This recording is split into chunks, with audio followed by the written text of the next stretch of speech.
Jeffery. Oh, Manj is here. The Manj. Where's Where's my guy Slow at? I don't know. Yo, What's up, Manj? Manj. how we doing? Sick Got a hat, beer? bro. Thanks, Nice. man. Yeah, man. Yeah, I went to after Flip the Stock Market. Matt Beck was like, "Hey, you should go check out Lids, see if they still like do hats." So I walk in there, right? I have both of my kids, so my daughter refuses to walk, so I'm just carrying this 40-pound tank, and she doesn't want to be in there. And I'm like, explain to the guy what I want to do, and like right away, I was like, probably wasting $30 right now, but we're gonna do it anyway because this guy was like all over the place. So originally, I just wanted it to be like on the side, just flip the stock market. And he's like, "No, man, I'm telling you, you want it in the middle." And he's like showing me all these hats. I'm like, "All right, here's the deal. If you put it in the middle, just don't make it huge. Right. You know, like make it kind of centered in the middle, small."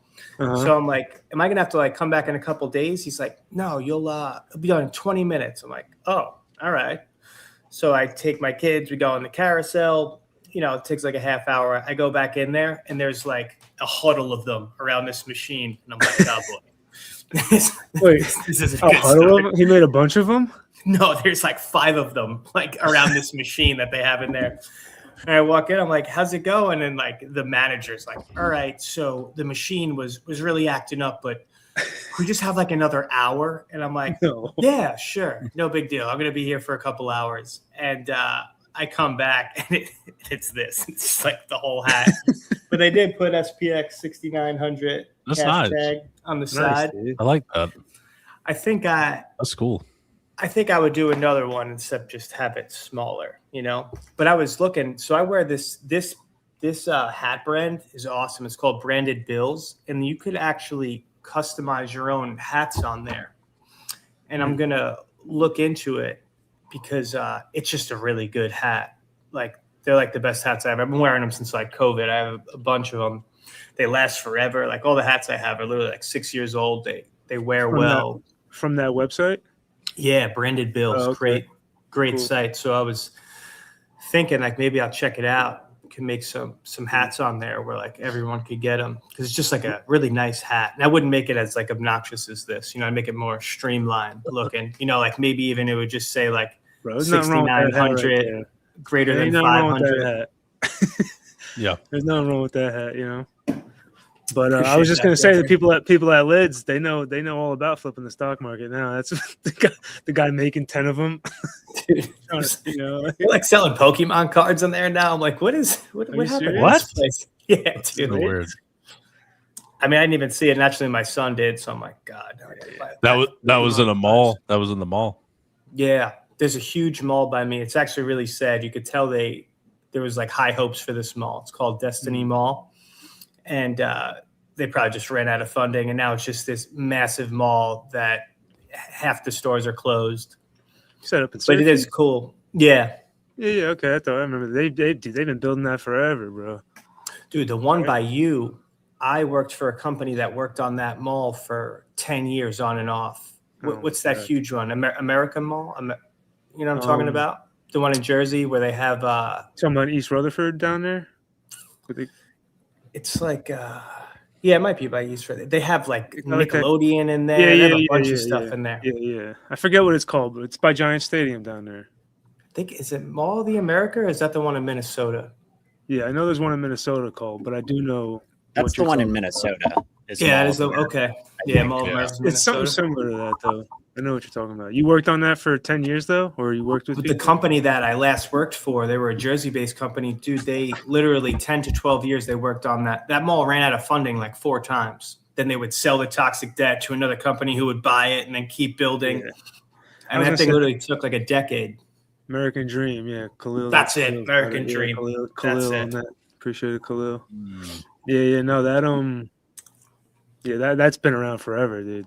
Didn't they have like an indoor like skiing thing in there for a while or something? Or dude, they had a ton of stuff, and it was a terrible time to buy it to build a mall. Like, isn't it? I don't know about you guys. I don't know about malls these days. You know, like that's like what we did.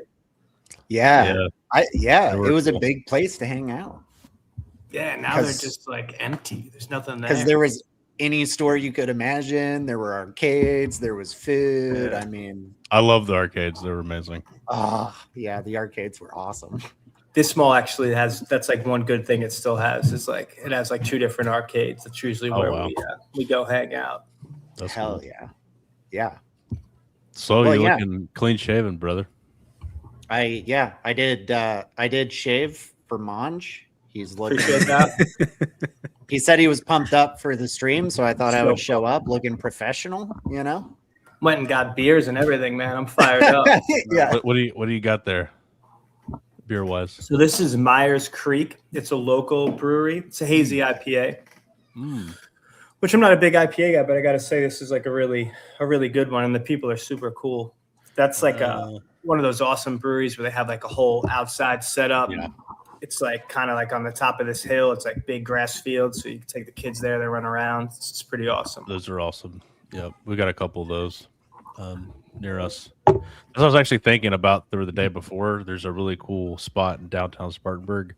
It's like a outside bar right in the middle of downtown. It's really cool. That's what I was thinking the night before. I was gonna say Friday night, dude. Yeah. Yeah, I'm all booked. I'm actually Cow's awesome. Cow got some hotel with some points. I'm gonna crash with him. Cool. There you go.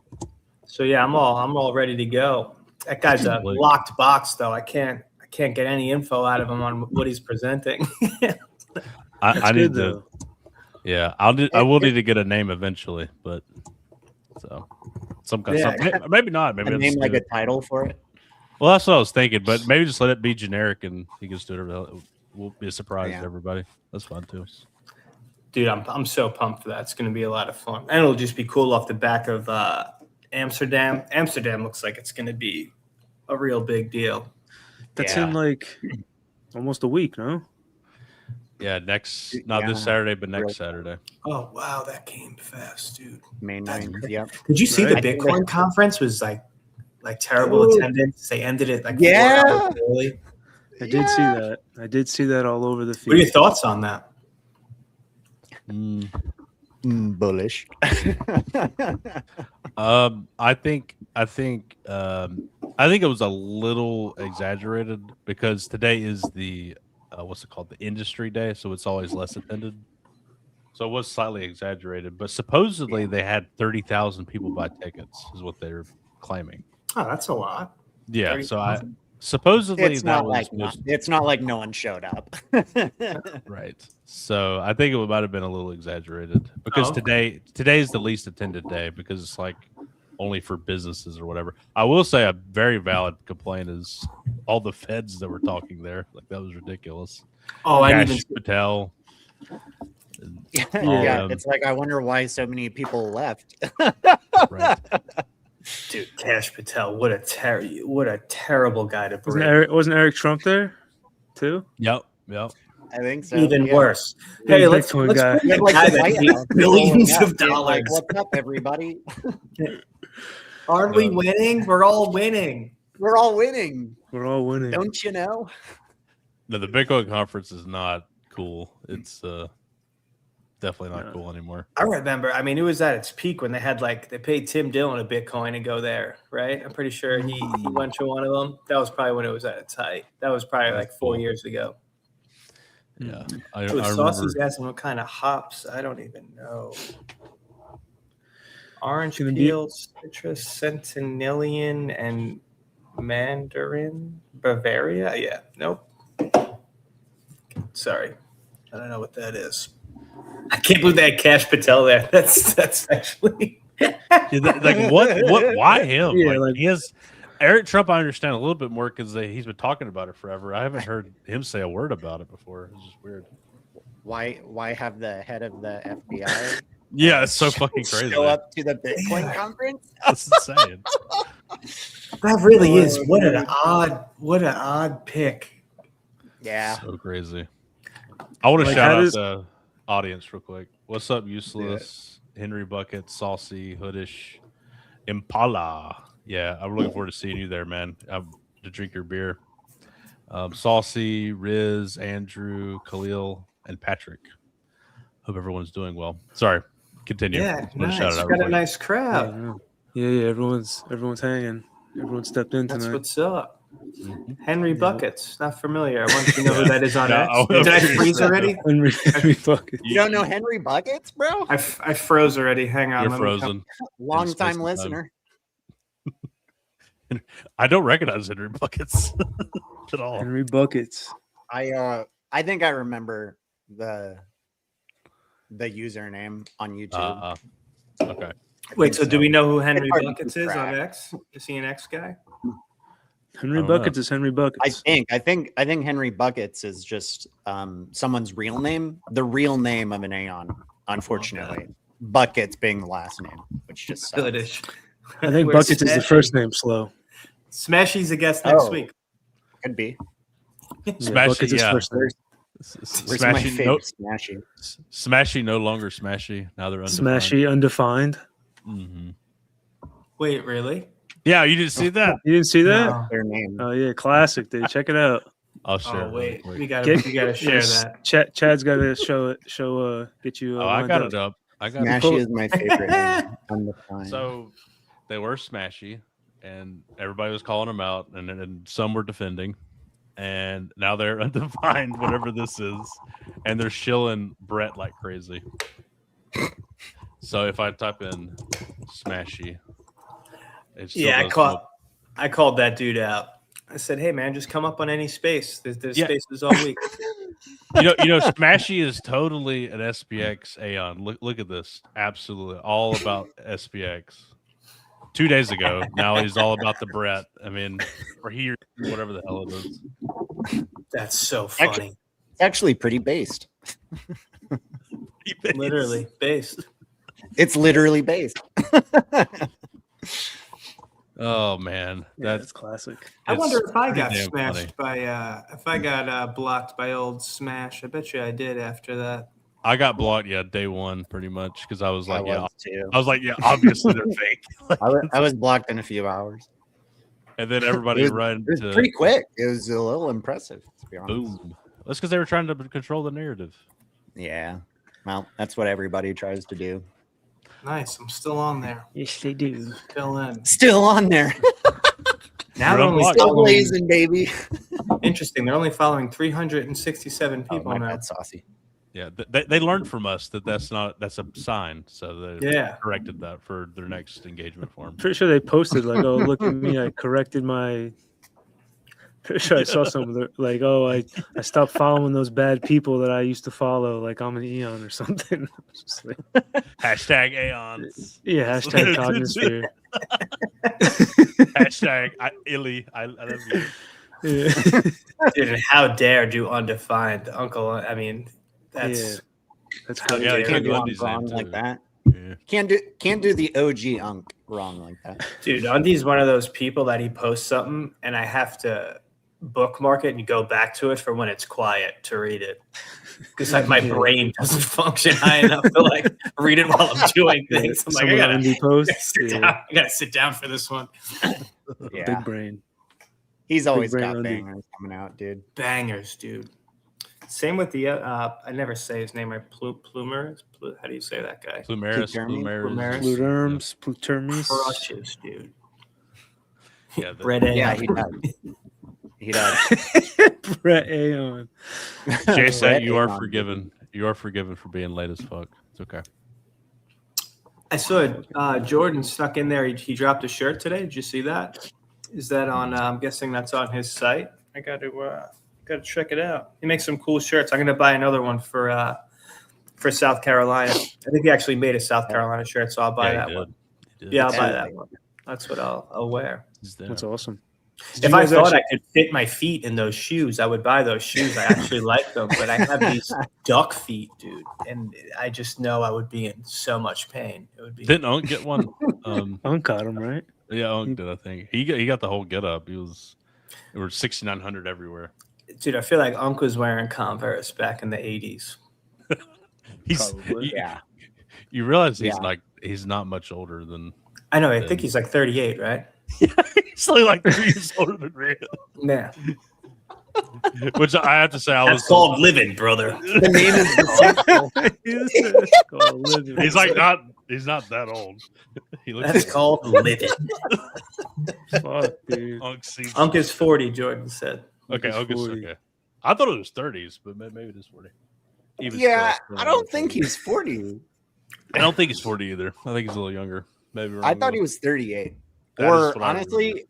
I kind of thought maybe he said he was 36. I don't know. It's hard to know, you know? For some reason, 38's coming to mind. I don't know why. Yeah. I'm 36. You're 36. I'll be Yeah. 36 in November. Nice. I'm in October. It's so funny. My birthday will be forever funny now because it's on 10/10. So it's just Oh like- shit, is it? dude. Oh, So God damn it, man. it's actually, so this year we're having like cake at my table, right? Like just like, and my phone is going insane, and like this is not birthday text, you know? Like, I know that much. Yeah. So like my wife's like, why do you keep? Because I'm not opening. I just like keep looking at my phone on the table. Like keep sliding up. I'm like, I gotta check something right now. And I look at see SPX hit like, what did it hit?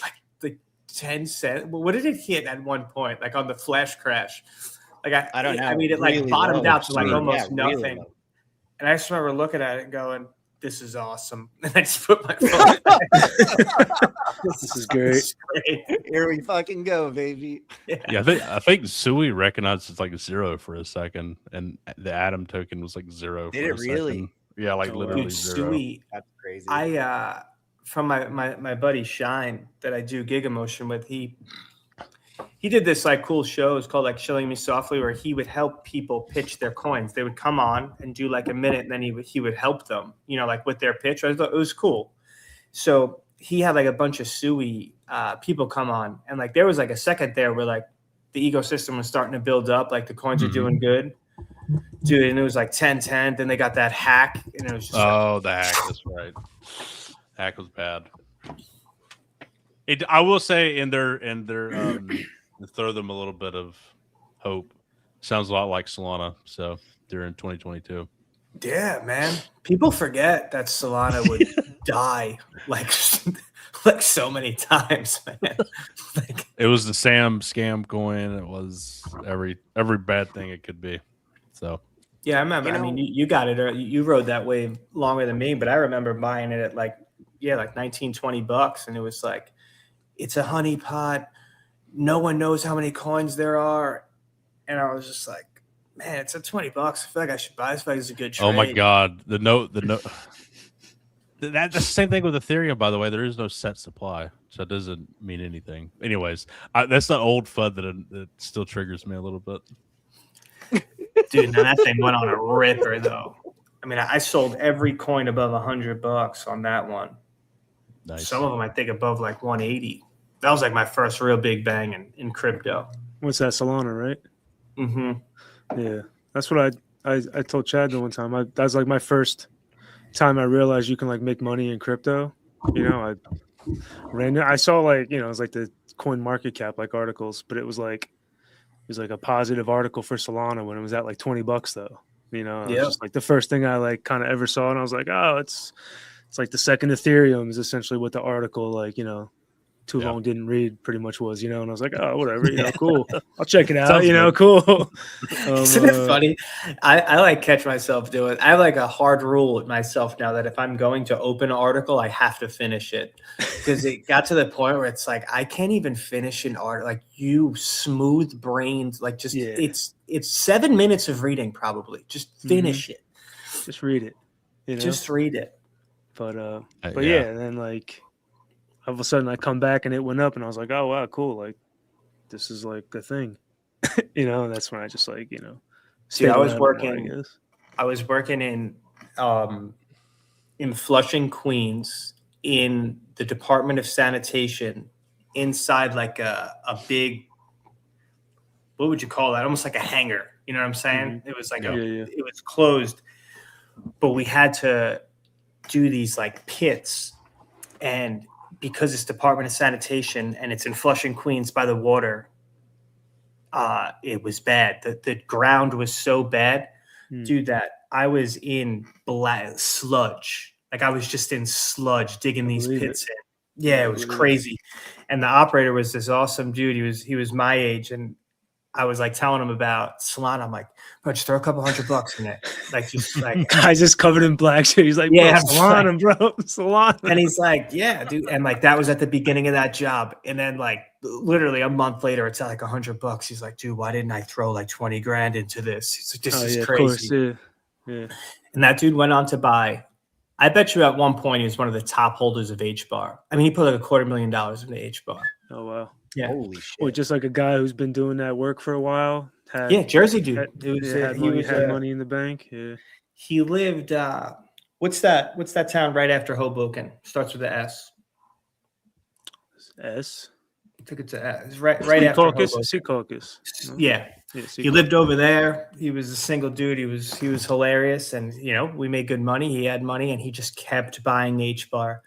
And when it popped this year, I text him like, "Dude, you hold that?" He's like, "Of course I held it." So I'm hoping he sold some when it moved a little. Yeah.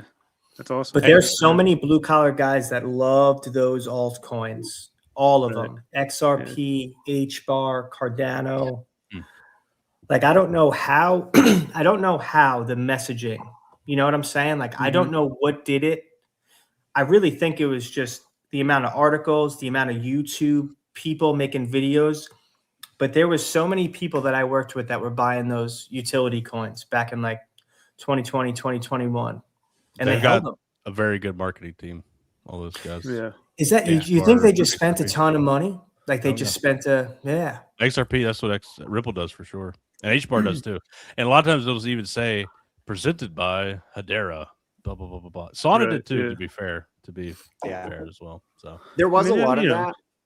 Especially with XRP though. I mean, I feel like XRP actually did tap into that like delusional bull energy, the same kind of like shit that GameStop did, where it's like, fuck everything, just buy, and like it's gonna go up, no matter what. It did too. XRP did this interesting thing where they were able to tap into the conspiracy side of society, not like the for sure. flat Earth guys, you know what I'm saying, but like the been following 9/11 didn't add, like all these things that weren't adding up.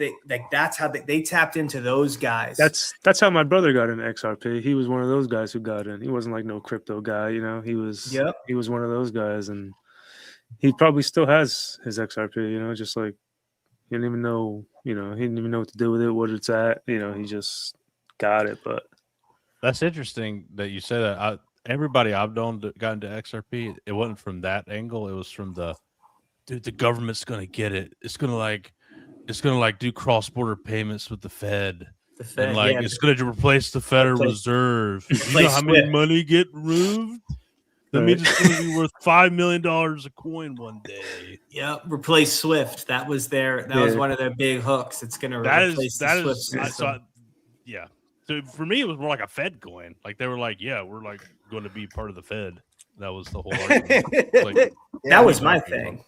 My thing that I didn't like about it, I was like, so you have JP Morgan talking about it. You have all these big banks talking about it. Why would I want to be a part of this? But the other side of that was like, you're just trying to pick up the scraps. You follow the shark to pick up the scraps. This is going to be the one they build on. Like that guy at my son's baseball practice, that was his whole thing, is like the bankers own this coin. Like the bankers are never going to get shooken out of money. If they're going to make a new money, it's going to be with them, which like I appreciate that, because I agree. The notion that we're just going to be able to shake these big banks out of our currency is laughable. Like, all those, okay, so that's what hooks you in, is like just become part of the system, be a part of the system. But here's the twist on it: is all that's actually bullshit. None of that's actually true. All those partnerships and all that, it's all made up. Ripple has none of those things. It has no adoption. That's hilarious. All of it is bullshit, and then they create fake articles to perpetuate it. So it becomes almost like a conspiracy. Oh, there's all these big banks. It's actually all nonsense. They don't care at all. Dude, what a good market. Kudos. Because I've purposely not looked at, like, I tried to look into it years ago, and now I have a point where like I purposely don't. Like I won't even try to educate myself on it so that I don't have to have an opinion. So when someone asks me about it, I can just say I am not educated on it. There's people It's a far scam. smarter than me. Like people far stupider than I will say XRP has pivoted a bit. I feel like now they're kind of embracing just a pure meme narrative, pure community, which I appreciate that more because at least it's because before they were just making up stuff entirely and trying to trick people, and I don't like that. But if you're just like, yeah, this company's making this coin and we're trying to send it to shitloads of money, okay, whatever. The company creates the coin and they release billions every single day. Yeah, it's And crazy. The why supply are is you crazy. buying this? This is trash. Good I tech, absolutely, bro. I absolutely hate XRP. I hate it to my core. Also, the tech is terrible too. You have to send it to an account, and then you also have to use a memo line. So if you send it to Robinhood and just put the account number, it will fuck up because you have to put a memo directing it to Robinhood, because the only way you can actually run wallets is through a bigger party. So it's like an account system, and then you have like a memo account for all the sub accounts because they're not Oh, decentralized that's at all. interesting. Which is crazy. They're even able to get retail to do so. I have a buddy that has a ton of money, like in that ecosystem, in like these different coins that have like these crazy yields. And I was like, how would I even buy this? And he was like, you set up this wallet and this wallet. I'm like, done. Nope. Like, It's so very complicated. Nope. And all the little altcoins that are on the XRP ecosystem, they're all illiquid as shit. They're so illiquid. It's almost, I don't know if you've heard of PulseChain. It's almost as bad as that. Oh man, Not as bad as the PulseChain. hexagons. Jesus, they're the worst. The hexagon, dude. I can't believe they're still around. They're still around, dude. You talk some shit about Hex right now. You'll get some people coming after you. Hex is garbage. Hex is a scam. Hex prints to infinity. You have to stake it to get 40% yield, and if you don't do that, you're going to be utterly destroyed. They change the token every day because it was Ethereum Hex. That's not the thing now because Richard Hart, I guess, sat on the toilet differently, so he decided to make Hex the thing. I thought that was the thing. It was like tied to Ethereum somehow. The original Hex was an Ethereum ERC20. Then they created the PulseChain, which is just a copy of Ethereum. The original token sucked ass too. But then they created the PulseChain, which is a copy of Ethereum, and then they created Pulse Hex and said, "Fuck Ethereum Hex. It's a totally different coin." So dude, that guy was such a clown. He's just a scammer. He just keeps bringing them along. Okay, here's the new thing. Here's the new thing. He just dilutes them to. It's a pure scam. Do you remember when people were buying those like little routers to mine it? Do you remember that? I don't remember that at all. Oh, you could buy like whatever it was for like $80, and you could mine that coin.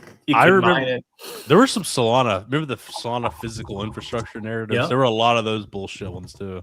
Yeah. Like you get this, you buy this, and you can do a similar thing to like a router or some shit. That's so funny, man. PulseChain. Trump dropped the charges on him. You know that, right? Like when he got in. Yeah, so he got away with all that. I know someone that locked their coins up for like 7 years or something crazy like that. Well, that's what he owns SPX. He bought 10,000. It was. He listened to. He's a great friend of mine. Awesome dude. He'll listen to this stuff I do. So he listened to the Crypto Campus when Murad came on, and right at the end of it, he texts me. He goes, "I just bought $10,000 worth of SPX," and I go, "Dude, I told you to DCA," because he trades. He trades futures, right? So he's always staring at charts. I'm like, bro, if you chart watch this, you're gonna kill yourself. It's not gonna work. Like, if you have 10 grand, I said just DCA. Yep. And he bought it at like 20 cents. Watched it go all the way up to $2, sending me all these charts when it starts going down, right? I go, hey man, why don't you just sell it all if you think it's gonna go all the way back down to 50 cents? Like, why? Like, what is the purpose? Like, it's like, what is the purpose of this?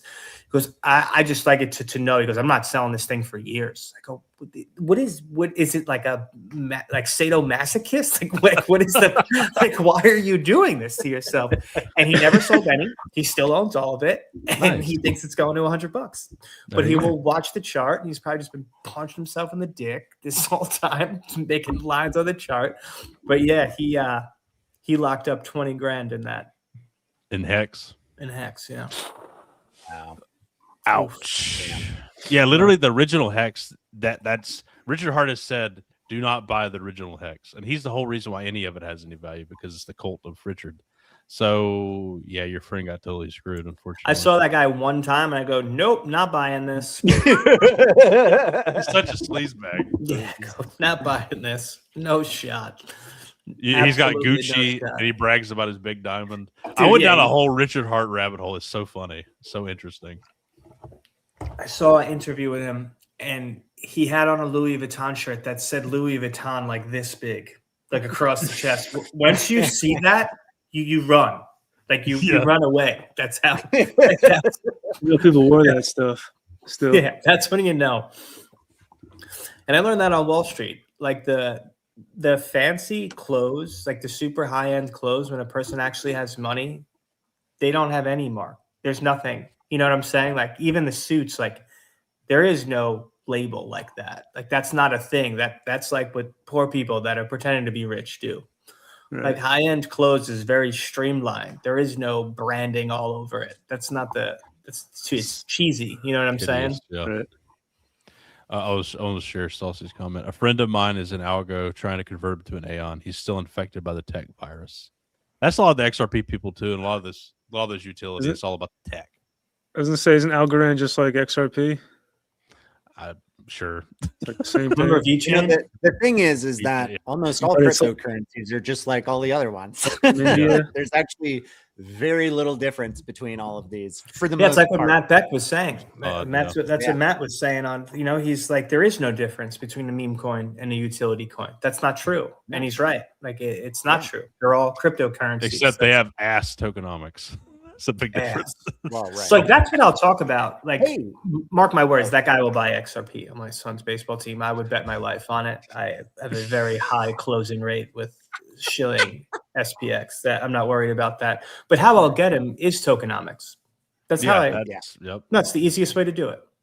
It's And the best then- tokenomics. You know that I got to find that site where like Matt said, it would take, what did he say, like $450,000 to move SPX to what it would in like $2 billion in Bitcoin. Yeah. There's a website that does that, and that's what I would do, just because people don't understand the float on XRP. They don't understand, and the vesting and how they're dumping on your head every month. They just don't really understand that stuff.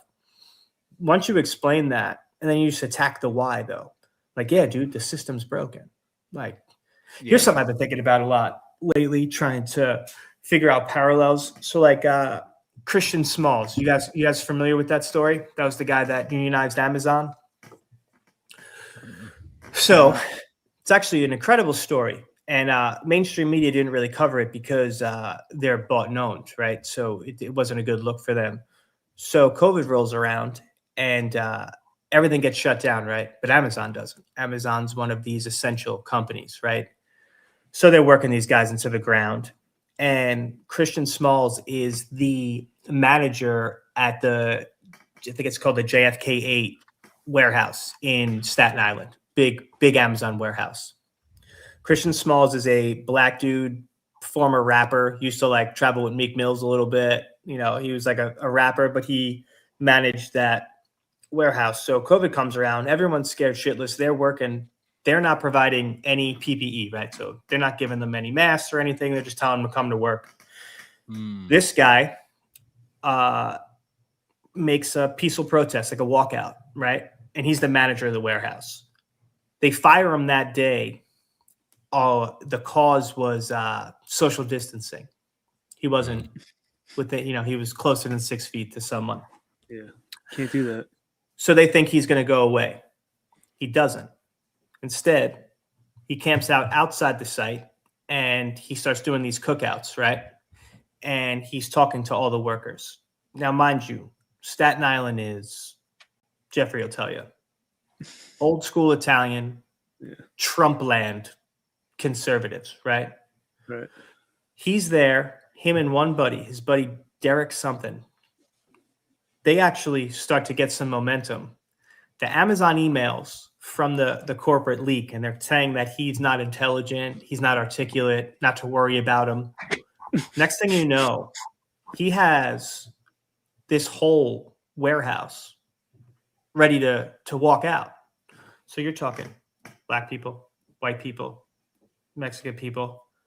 He united across class lines, right? Amazon sends in millions of dollars worth of anti-union busting lawyers. Mainstream media gets involved. They start making pamphlets talking about how he's a thug, right? Because now they're trying to scare the people around, right? Around the Amazon warehouse. 2 years later, April 2022, he successfully unionizes the first Amazon warehouse in America by himself. I was Go thinking fund me donation. by the end that I knew that. Yeah. Keep going. I've heard that Yeah, now. yeah. So I remember this now. Yeah. not a single Democrat came to support him, right? All they talk about, right? That's all this, just to show you what identity politics bullshit is. No established unions came to help him. He unionized that entire warehouse across race lines, political lines, class lines. And he did it. And they were the first ones in the country to unionize an Amazon warehouse. And to me, what we are doing is very similar. If Christian Smalls by himself can unionize against one of the biggest companies in the world, there is absolutely no reason why we cannot unite the working class globally against the same monster that he was fighting alone. And I think there is incredible parallels, and the parallels is there is no politics, there is no race, none of that shit matters. That is all meant to divide. If you could unite across class lines, that is the scariest thing for the elite. And I feel like we have a chance to do that in SPX. And I feel like that's like what we're doing. Yeah. Like that's what we're doing right now. Yeah, because like it's kind of like you're pointing out the fact that just because people have more zeros on the screen doesn't mean that they're any like more intelligent, more capable, have higher integrity, have people's best interests in mind. You know, like all of these things. It's like the older I've gotten, the more I've realized that like, man, everybody is just fucking human and just like going through their life. Because everybody lives, everybody shits, and everybody dies. Like Dude, the whole like, you know, the class system. It's like it is. No, like and we have this chance, bullshit, right? really, you know. Like we have such an opportunity to tap into something that I would argue is felt now more than it was during COVID on decentralized rails globally. That's the thing. Yeah. Globally. Yeah. So like you couldn't even send in a group to stop this. Right. Where are you going to go, America? You're going to go France? Where are you going to go? Like, I just think that we have the opportunity. Again, this is the shit because my daughter will not sleep. That I sit there in the rocking chair. This is how we're gonna do it. This is how it's getting done. Yeah. Looking great, dude. But I like for real. I don't think people understand what we're about to do. I really don't, and it gets me so fired up because I love that. Like I love that. That's awesome. I mean, they thought he was delusional. They thought he was a clown. They literally, there's emails from like the top execs at Amazon going like, dude, he's black. He's not articulate. No one's going to listen to him in this warehouse. Dog. They didn't get it. And that's the thing is that the world is kind of like people can react a lot faster to the types of events that we're facing, like, and nothing unites people more than a crisis, like a shared crisis, you know. And we're gotta tap into the why. That's the thing. You tap into the why. That's where. Hey, go ahead. I'm sorry. Sorry, keep going. No, go ahead. No, I was gonna say that's where I think a lot of people get like shilling SPX a little. Not wrong. There's no wrong. I'm not gonna say there's a wrong way to shill it. Yeah, right. But you always want to tap into the why, because emotion is a stronger connection than whatever logical reason. someone comes up with something, right? So you always want to tap into the why, because that emotion is what stays with. That's how you get in, like to get past, like, is this a scammer? Is this you go right at the why. That's why I really think that XRP, that a ton of XRP holders would love SPX if they understand it, if it's pitched to them right, because the why is still the same. And to me, the difference is, when you really explain it, is they are electing to, under their theory, right, under what they're saying, they're electing to go along with the banks because they think that's who's going to make it. And what we're saying is, no, fuck them. We're going to do this ourselves. And to me, that's the emotion that you could attach to the why. That's powerful. That's way more powerful than any type of tokenomics I could explain to them. You know, like, before you get into the rational, you get into the emotional. That's how you get them, you know. And yeah, I just think it's the why that's going to get a lot of people into this. Yeah. And it's only going to get worse. Like, if you would have said 2 months ago, right, you know, like, based on where we were, actually, I don't know if you guys listen to Tim Dillon. Tim Dillon, first of all, I love that guy so much. But he, in his podcast he released on Saturday, he literally goes, this is the worst time I've lived in. He goes, just take it. He goes, you were better off. You were happier during 9/11. He goes, you were happier 10 years ago. He's like, the only way for you to be happy right now, to accept what's going on in the world, is to be a sociopath, to watch what's going on. And he's right. You know, like, I think that's true. Like, there's so much things going on that you have to be like a crazy person to go, hey man, it's just how the world works. You know, this is just how it works. Yeah. And we have a chance to tap into that. And it just gets me fired up, dude. That gets me so fired up. Yeah, I think sometimes when I hear people talking about, like, we have to figure out, like, how do we get viral? How do we, you know, get people's attention? Things like this, from the frame set of, like, how are we really going to get, like, millions of people involved in this? And it's like, I think it's, when you really start thinking about it, there are so many people who are on the sidelines, basically ready to go. They just need an avenue.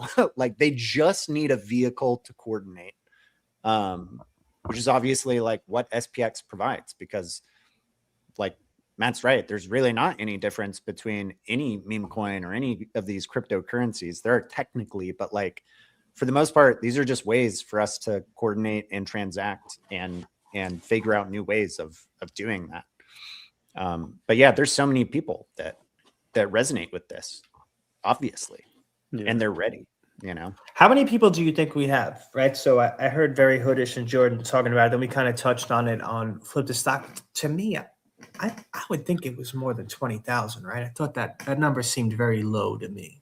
I feel 50. That's what. That's what I was going to say. How many? I would say at least like total. So because like wallets, right? Like wallets is a easily fudgeable number, right? Yeah. So you know, like how many people do you think, like how many actual holders do you think SPX has?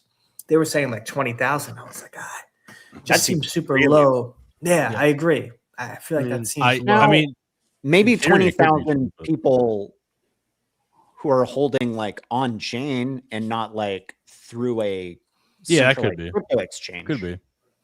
Because I don't know, like, most people's exposure to SPX outside of, like, a lot of us is, like, through centralized exchanges, you know.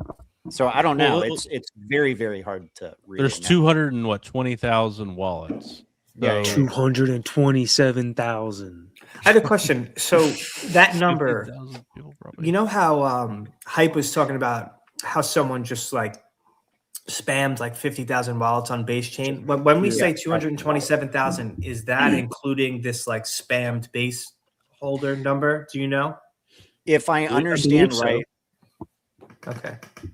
So did you say you believe so? Wait, say it again. Yeah. What did you say? What did you say, Munch? I'm sorry. So Hype said that, like, once they bridged to base, someone just, like, spammed like 50,000 wallets. There's some absurd amount, yeah.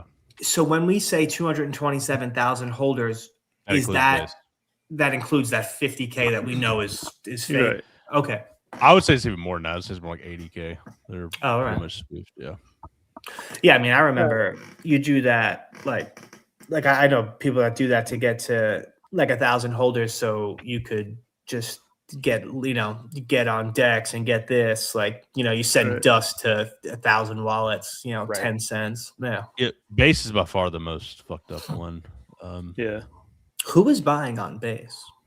Do you know anyone that does anything on base? I do know some people who buy on base. I got some coins on base. Yeah. But do you mean just Coinbase to centralized exchange, or like a base wallet? No, like I'm talking about a wallet, base, like the wallet, the base wallet.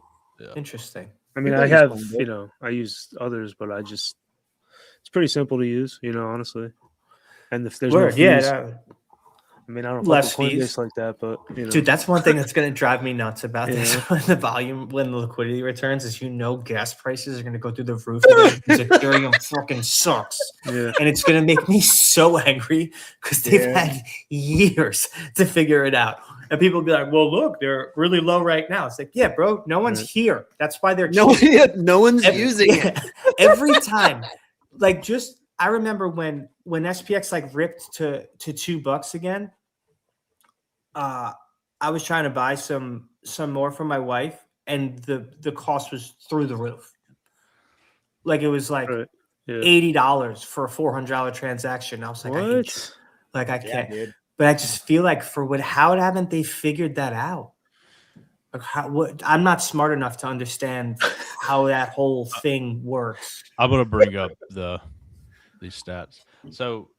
I got a little shark head on there. Fuck that shit. Was that shark hat? that was a holdover from a long time ago. Nice, that's all I got. Chad doing some research. Dude, no, that's locomotive in the house. Fuck that. God. You heard it here first. The alpha. The real alpha. Slick Rick. Slick Rick. Like, I love Slick Rick. So do I, dude. I still follow him. I love that guy.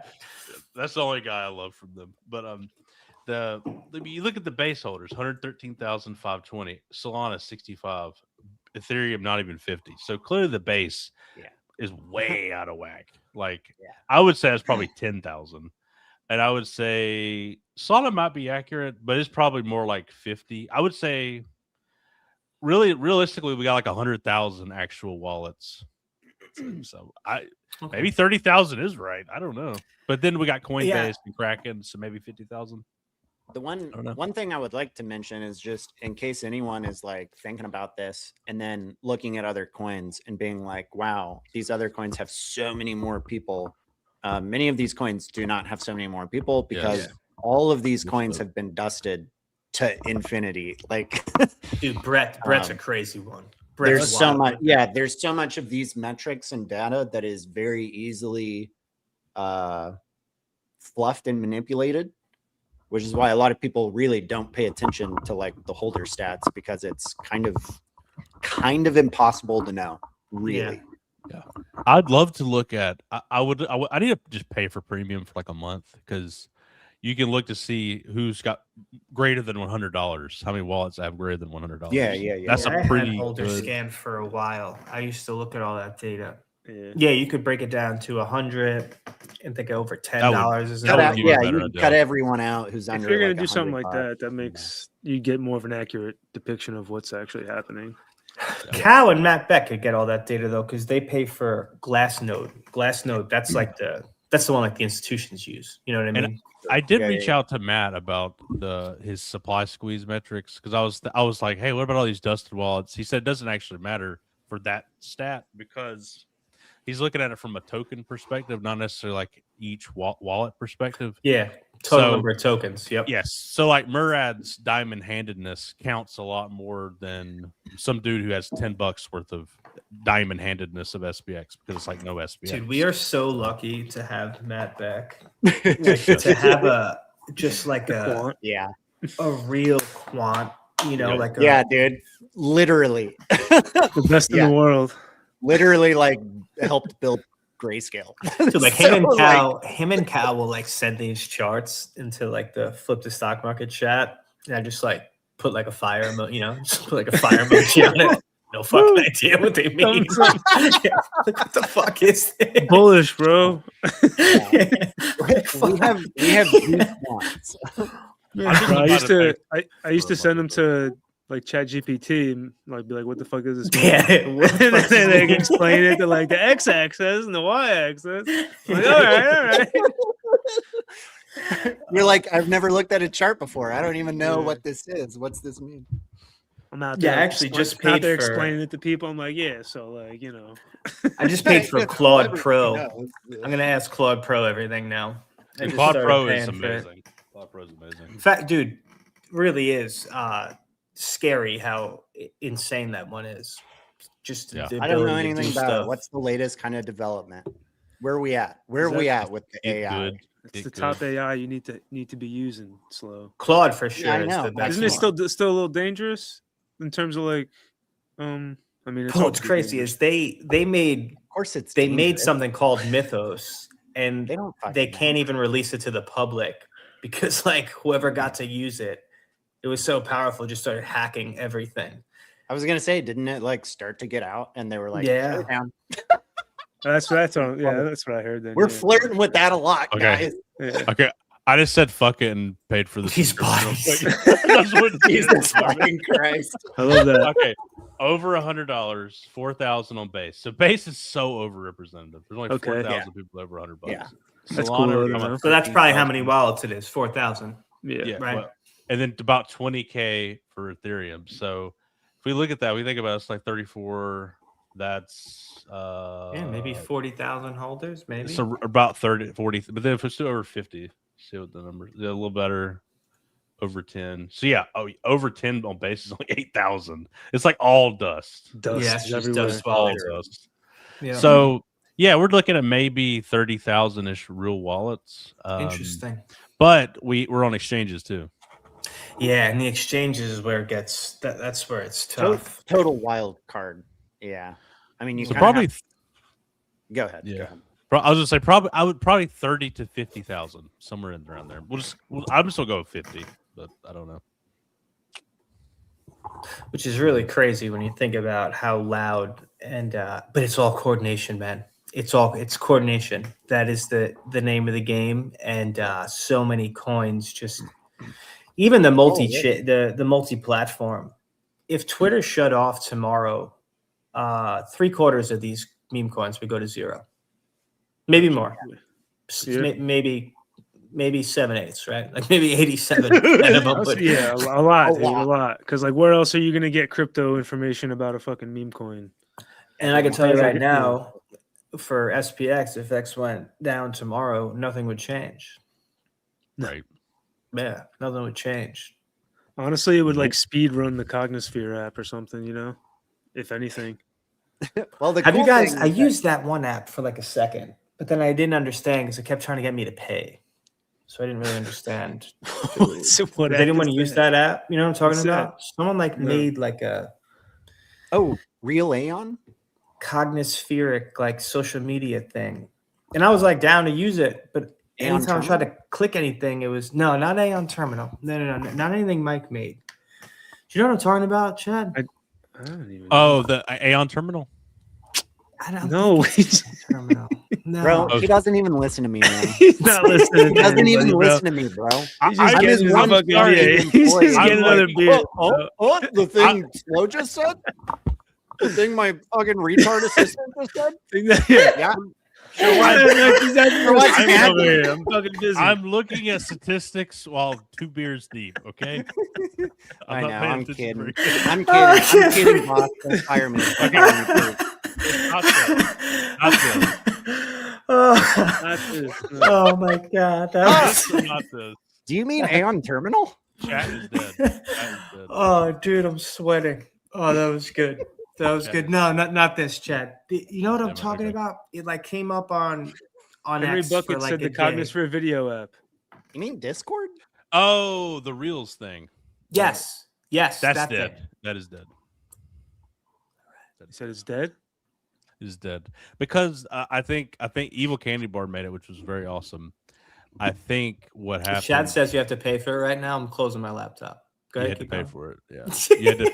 Yeah, no, seriously, you had to pay for it. Like, and yeah, At least it's not just you, dude. He's not listening to me either. Yeah.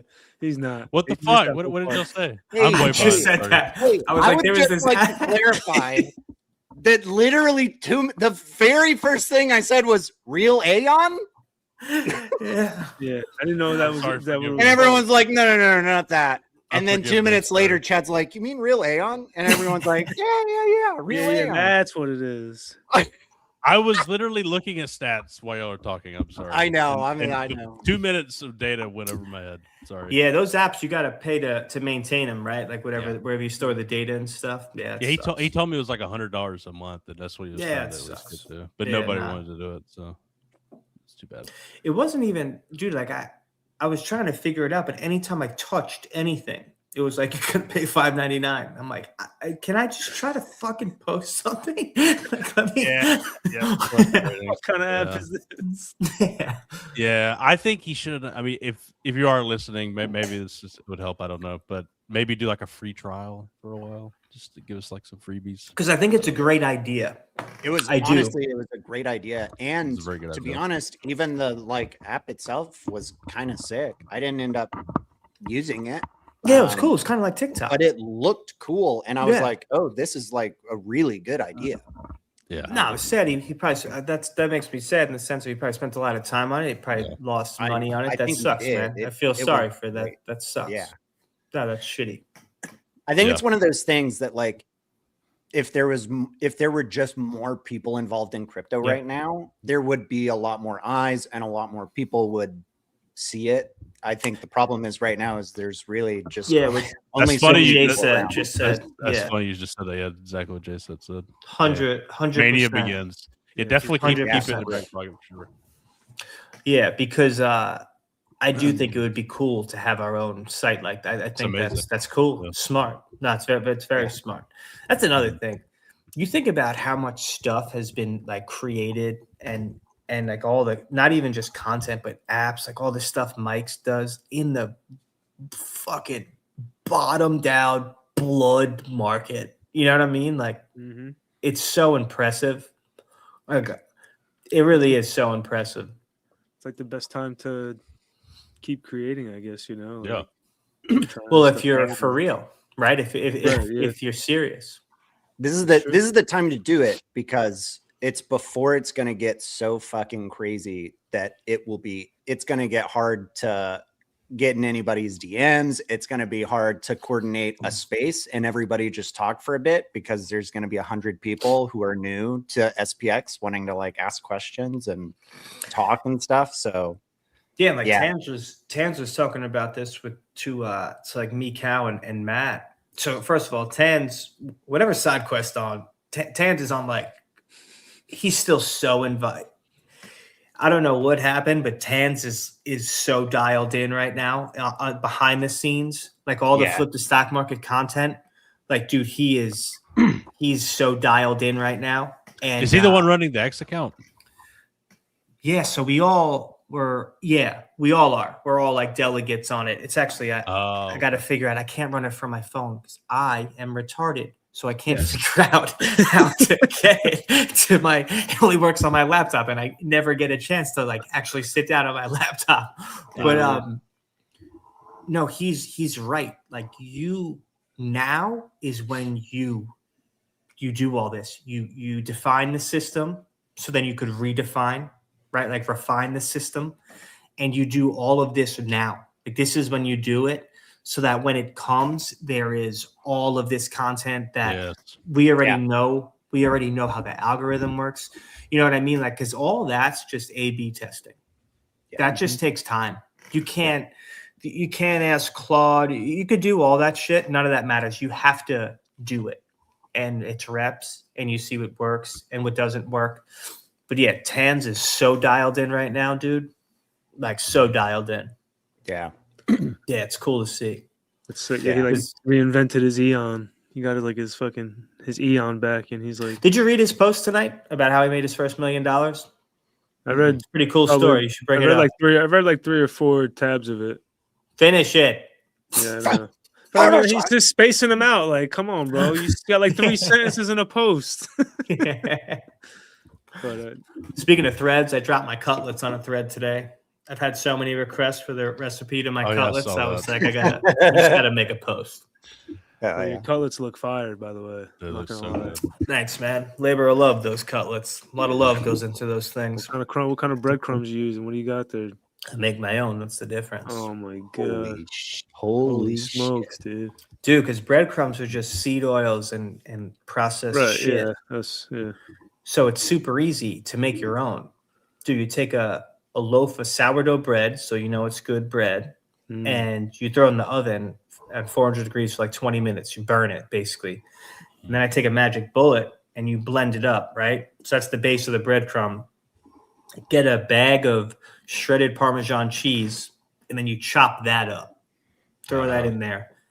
And then I take this ranch dressing packet, but it's a good one. There's like 5. It's literally called Simply 5. There's just 5 ingredients in it. You know, it's not like some fucking Frankenstein ranch. That's what I throw that in there, and that's what seasons it, and that's your breadcrumb. And the only other thing you got to do to make them healthy is you don't use you use 00 flour. So that's like the flour from Italy. So there's no pesticides sprayed on it. Doesn't make you inflamed. You could buy it like a lot of places now. A lot of places sell 00 flour. Trader Joe's stuff. Oh, I bet you Trader Joe's, dude. When I lived in the city, I had a Trader Joe's 3 blocks from me. I miss Trader Joe's so much. Now, if I want Trader Joe's, I got to drive 35 minutes. So it's tough. I don't make it to Trader Joe's too much anymore. I made those cutlets today. Can we get those on the SPX store, like the cutlets? There you go. Take a blend. Dude, imagine we started slinging cutlets off a website. I'm just freeze-drying them. What's the difference between that and pizza, bro? Like people slinging pizza off a website, you know? You can make your own. You can make Manja's shake and bake. You know? Yeah, so it's really funny. So I am gonna. I don't know when it'll start, but it's like the most SPX-coded job ever. My buddy I went to high school with, good friend of mine. I had no idea that he was in crypto until when I came back this cycle. Turns out he's a OG ETH whale. He's a dev. He's the man. Like one of the coolest dudes ever. Find out he's in meme coins. So he got me this job. It'll probably start like in the summer, I would imagine. But what they do is they own companies that are successful, food companies, right? Like the one of them is this waffle company. I'm drawing a blank on the name of this one. Super healthy waffles. They made with like egg whites. They have storefronts in New York City. They have like 3 storefronts in New York City.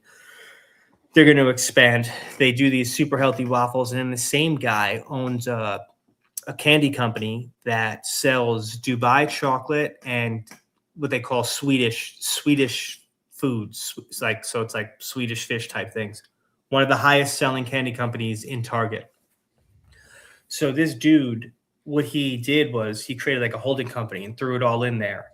And what he's doing is he's making a company to help healthy food companies get into stores and market and run their business. Because like 75% of the food stores, like of the food is owned by these like that picture that we use sometimes. Yeah. So he brings me, he's like, dude, like, I know you're like, you work from home. Like, would you want a job? I go, fuck yeah, I want a job. Like, what's up? Like what are you talking about? And he's like, this is what we would do. He's like, I would use you for content, to make content and to help onboard companies and stuff. So it'll be a company that literally brings healthy, like health first foods companies into stores and get distribution and supply chain stuff. And they actually made their own chip. That's how it all started. He saw me talking shit about the protein chips. Right. Because I went down this rabbit hole with protein chips. Protein chips are the most like cynical health food I've ever seen in my life. I'm not kidding. The difference between that legendary name a big protein chip, Quest. The difference between that and a bag of Doritos is protein powder. That's it. Wow. I'm not kidding. It's the same ingredients. The only difference is they put protein powder in it. So they just make it taste like shit. I believe it. Might as well say junk food. That's it. So I so my buddy like saw my post and he's like, dude, we actually like made a really healthy chip. He's like, it's actually a healthy chip. And he's like, would you want to do this? I'm like, fuck yeah, dude. Like, this is like the most SPX coded job I've ever seen. Like, what? So like that'll start in the summer. And he asked me to like make a video about it. And I made this like 4-minute video. I never posted it because it was just for them. And it was awesome. It just like went down the line, like how these protein chips are bullshit, but they're a huge market. Like Quest sold like, forget what the number is, $700 million worth of those chips or something last year. Even though they fucking made protein chips. That's a real thing. Yeah. So the market, the industry is called protein crisps. That's what it's considered. And it is a massive market and it's all bullshit. And the reason why they do it is because they can't change the ingredients in the chips, right? These manufacturers that own all these companies. So if you just throw protein into it, now it's a protein chip. It's a protein, but it's still seed oils, natural flavors, artificial food dyes. Natural flavors is one of the craziest things I've ever researched. So natural flavors is the 5th most used word on a food label in America. Natural flavors is a combination of up to 2,000 different chemicals that they don't have to disclose what they were. They just have to put natural flavors. So when you see natural flavors on anything, just know that that could be the difference. That could be 1 chemical up to 200 chemicals. They don't have to disclose it on the label. And it is, dude, it's not supervised by any government agency, FDA, none of them. It's governed by a board called, the acronym is FEMA, not like the FEMA that we know, but like FEMA, whatever it's like you want to go down the conspiracy. It's FEMA. Right? Dude, that was the first thing I saw when I saw FEMA. Like, these motherfuckers. No, it's a different FEMA. And it's a board of scientists that they appoint, and they're the biggest investor. The whole thing's a scam. And it's really just a way for them to pump a bunch of chemicals into our food. And so eventually I'm going to start that job, like making content and helping that company like bring healthy foods to food stores. Because, dude, there's like I had no idea how it works, like with shelf life and you pay for all that. Like if you're on an end cap, if you're on the inside, any type of extra, like posters, all that stuff is paid for. And that's why all these companies, even like the good ones, like independent companies, they sell to one of these big companies right away because it is so hard to stay profitable. Yeah. Because then it's distribution too, right? Like you could crush where you are. Like you could crush the supply chain. Like once someone has access to, once someone has a monopoly, it's like, it doesn't matter where you're getting success at. Exactly. Like, let's take over. Well, that's what it was like there. So like you could crush locally. You could be the best chip company or whatever, hot sauce, whatever you make locally. But to try to move that across, you can't do it. You don't have the supply. You don't have the distribution. So this guy, because he's super successful, he put all his successful companies like in this holding company. And now they could help. So now, right, because now you could lend money off that, right? Like that's the collateral. So pretty cool.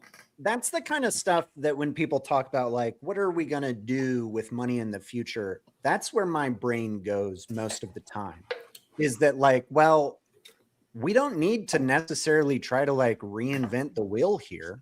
We just are trying to redirect capital flows, like from the 500 system, the TradFi system, into a new system. And being able to like, I think like being able to figure out how to like boost your local economy / figuring out how to boost local economies through local businesses, things like what this guy is talking about. That's like such an efficient flow of capital versus trying to like necessarily like, I don't know how many people are really going to like try to start businesses or something. It's like there are already so many businesses. And like, I know people who at this point, are like around my age, they own businesses and stuff. and they would love to be able to like redirect capital into something more profitable, into something more efficient, into something like SPX, where like there are a lot of people who want to actually support good businesses and like in pretty much every way possible get it out of corporations' hands. So yeah, there's already so many, you know, I mean, if people are coming into like millions and millions of dollars or whatever, there are so many people that there's creative ways that we can go about this, and we don't have to reinvent the wheel, you know? Dude, I've said this from the beginning. Once we really take off, there will be big companies that come knocking at the door trying to get a SPX themed whatever. You know what I'm saying? Whatever food, whatever clothing. Like once they realize the next. So Murad's talked about this a bunch, right? That in the future, because margins are going to keep getting cut smaller because of AI. Yep. Like these like companies that project like have revenues. The revenues are never going to be enough, right? And what it's really going to come down to is community. Like community is going to be the utility, because inside that community, that's where your audience is. That's where your clientele is. So like, I think that you're going to see big companies, once they realize how diehard the community is, go, holy shit, like, can we do an SPX themed whatever it is, to tap into that community, right? To try to tap in to the ecosystem that is SPX. 100%. Like I definitely see that happening. Yeah. And it was crazy. There's a dude I met, you'll like this, Chad. I met him a year and a half ago doing shit coins. He's Zing, Ying Ying, whatever, this one-armed monkey from China. His name is Pathens. He's a cryptocurrency dude, the coin crypto. So I made that post today. I saw Silicon Valley clip, which I loved that show so much. And I was like, wow, like they really were early. And he sends a clip. He comments a clip on that post. And it's a clip of, they're all sitting in the living room. And the dude, I wonder if I could send you this clip because it's so perfect. The dude is talking about, the main character's like, we're going to show revenues. We're going to do a monthly subscription model, this and that. And the guy's like, no. No revenue. No revenue. He goes, because whatever revenue you're going to show, it's not going to be enough. And it's never going to be enough. He goes, the best companies in the world make no money. He's like Uber, no money. He's like Amazon, no money. Everyone loves fucking Jeff Bezos. And that is going to be so true, right? Mm-hmm. Like if you don't have to project future earnings, you actually have no cap, right? And I don't know if you saw this. This kind of went under the radar on crypto Twitter because it's fucking crypto Twitter. But a few months ago, they proposed that instead of publicly listed companies having to register to do 4 times a year quarterly earnings, they could do it twice a year. Nice. Just not do it. That'd be better. Yeah. Every single company. First of all, for a couple of reasons. First reason, it costs money. Anytime you do a quarterly, anytime you do any type of public report, you have to pay a big 4 auditing accounting firm to do that. I worked at a very small bank. Cost $250,000 a year to do those. $250,000. So every company will do less just because it will cost less. Now they can't charge that much, right? Yeah. But also it frees you up. You could have such an imagination now, right? If you're only reporting twice a year as opposed to quarterly, right. you could get real creative on where you're going and what you're doing. So make no mistake, we will live in a world soon where these companies do not report quarterly. They report semi-annually, because why wouldn't they? Because that's all the stock's price is based on. It's not based on what they've done in the past, what they're doing today. It's all based on future projections. What are they supposed to do the next quarter? I learned that on Wall Street. I never understood that until I worked on Wall Street. You would see a company that is absolutely crushing it, but they're projected to lose. They're projected. They're not going to lose money. Their growth is projected to decrease 10% next quarter. Stock gets fucking slammed. Yep. So that's all based on future projections. So you will see every company do that if they pass that, like 100%. For that reason, though, because all that stuff just puts a ceiling. That's why SPX is so interesting, right? Like, dude, we don't have any of that. We're not telling you we're going to make this much money. We're not projecting that we're going to make this much money. Like, that has nothing to do with this. There is no ceiling to where we could go because we're not projecting a ceiling. We're projecting to flip the stock market. Flip the stock market, and there's going to be a festival soon. Dude, SPX Festival. SPX Fest. Okay, so I've been hearing things.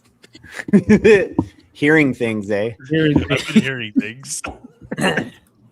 So real quick, I thought it would actually be a good idea to talk just for a minute about tokenomics. And the reason why I want to do it is because I've started realizing that I forget how many people are new to crypto and just don't understand price mechanics or how things work. I mean, shit, I don't really get it, to be honest with you. Yeah, no, right. This is why I'm like, you know what? Well, because I'll tell you what, I've had a couple of conversations with a few people over the last couple of days who are in SPX and have been in SPX for a while. Hype is wild, dude. Should I get my whiteboard out for this? This feels like a whiteboard moment. Yeah, get the whiteboard out, please. Pleplease. Dude, Eddie bought a whiteboard. Confirmed. Please get Eddie it out. bought a whiteboard. Imagine Eddie in front of that whiteboard. We need a whiteboard. Contrast. I'll get my whiteboard out. Please pull out your 6-inch long whiteboard. Let's see it. Did you get a new one? I think it's like a 12-incher. Everyone's saying please in the chat. It's 14 that's inches. bigger. That's way bigger than what I thought it was. Dude, you could get some shit done on that. I haven't unwrapped it yet. Still wrapped up. Keep it fresh. That is such a Chad move. Dude, you better write on top of the wrapping. On Thursday, you better write on top of the wrapping.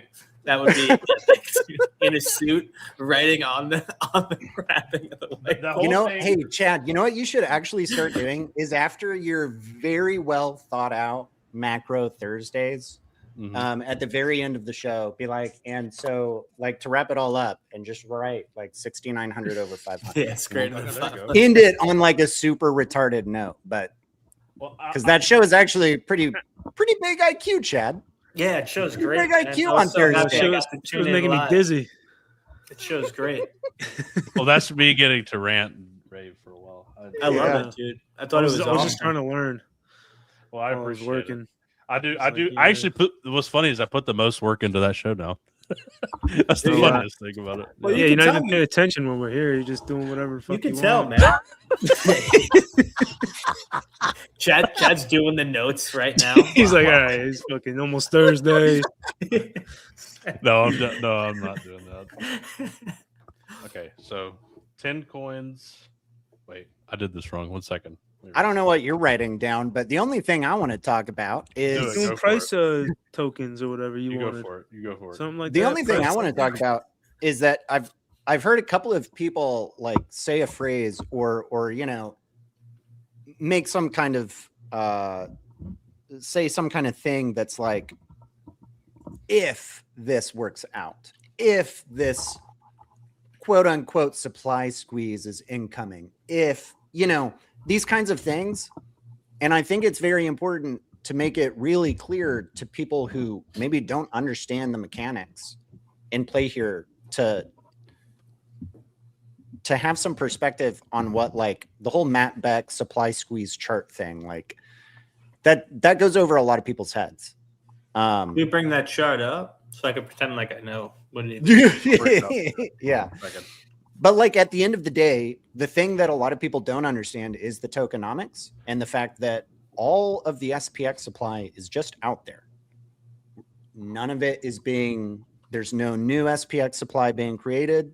There's none being taken away. There's no SPX being burned, or like there's no unlock protocols or things like airdrops and all of these different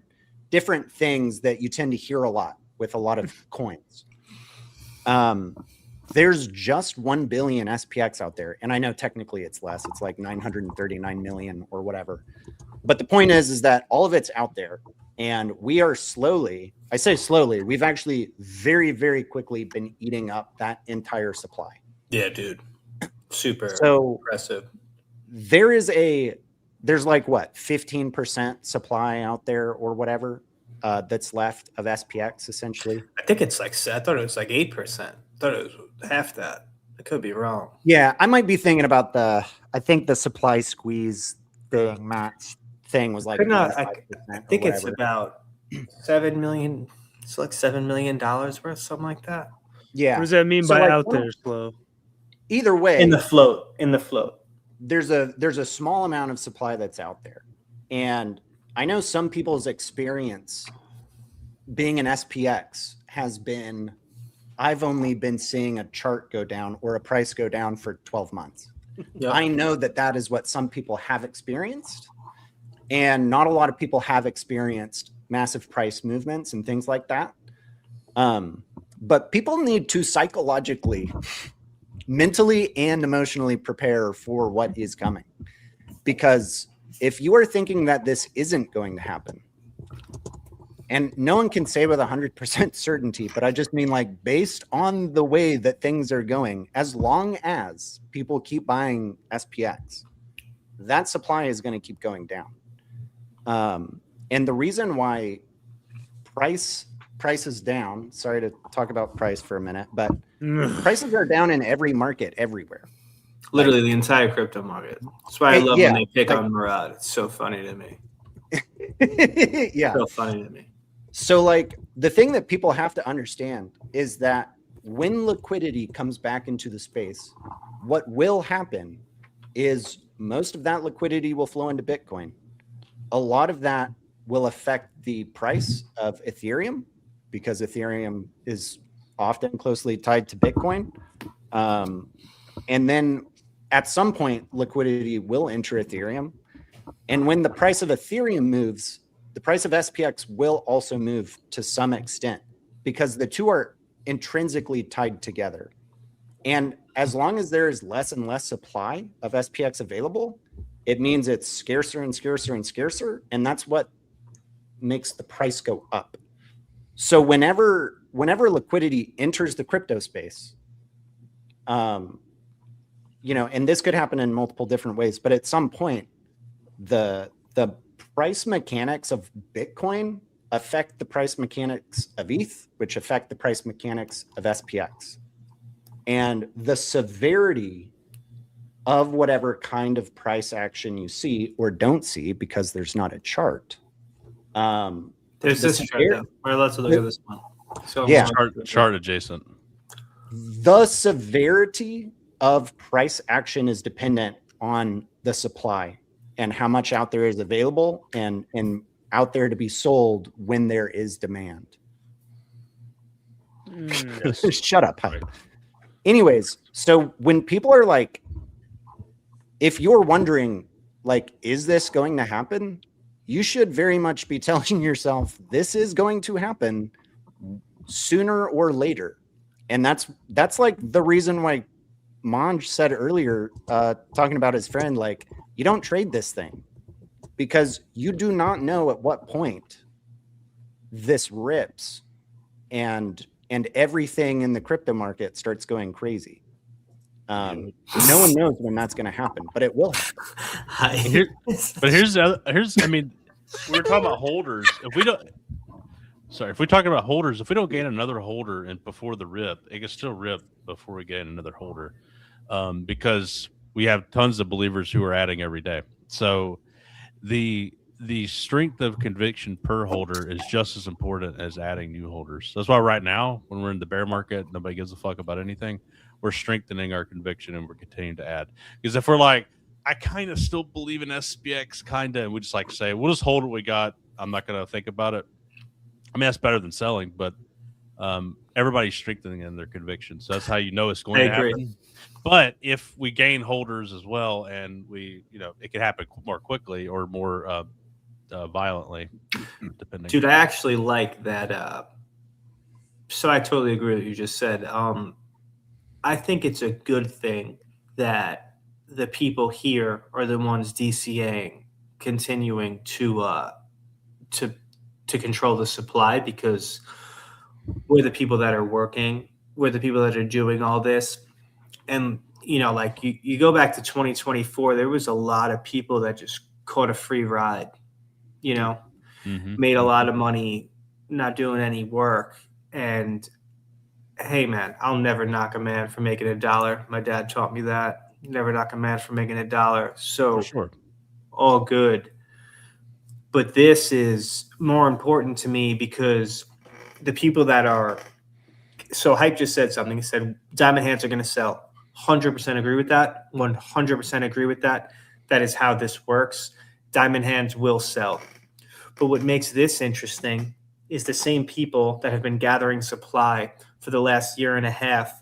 The chances of those people dumping is far less than just a guy that catches the bottom and is just looking for a 2-3x. So I think we're actually setting ourselves up with a super strong foundation.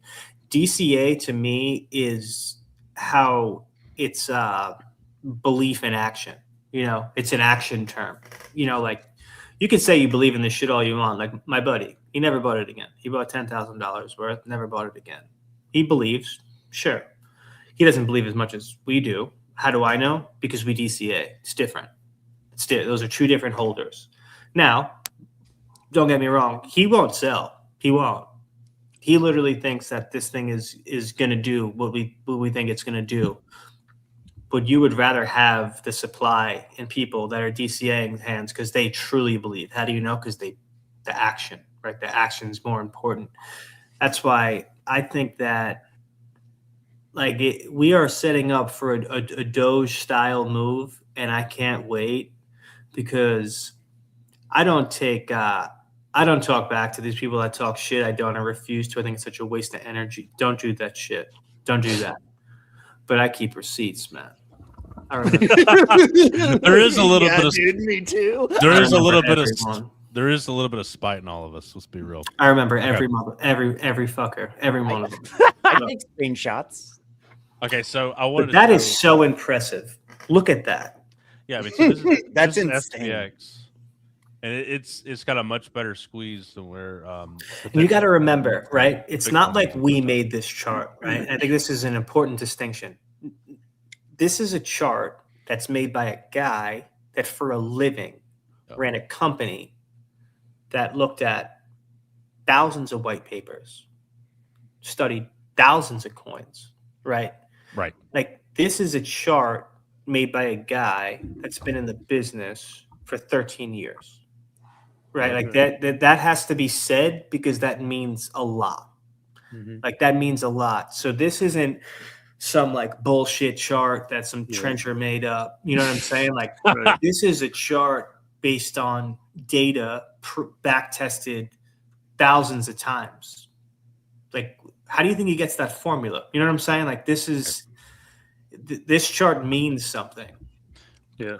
I mean, it took Ethereum an extra 200 days to get to the same number, which is crazy currently.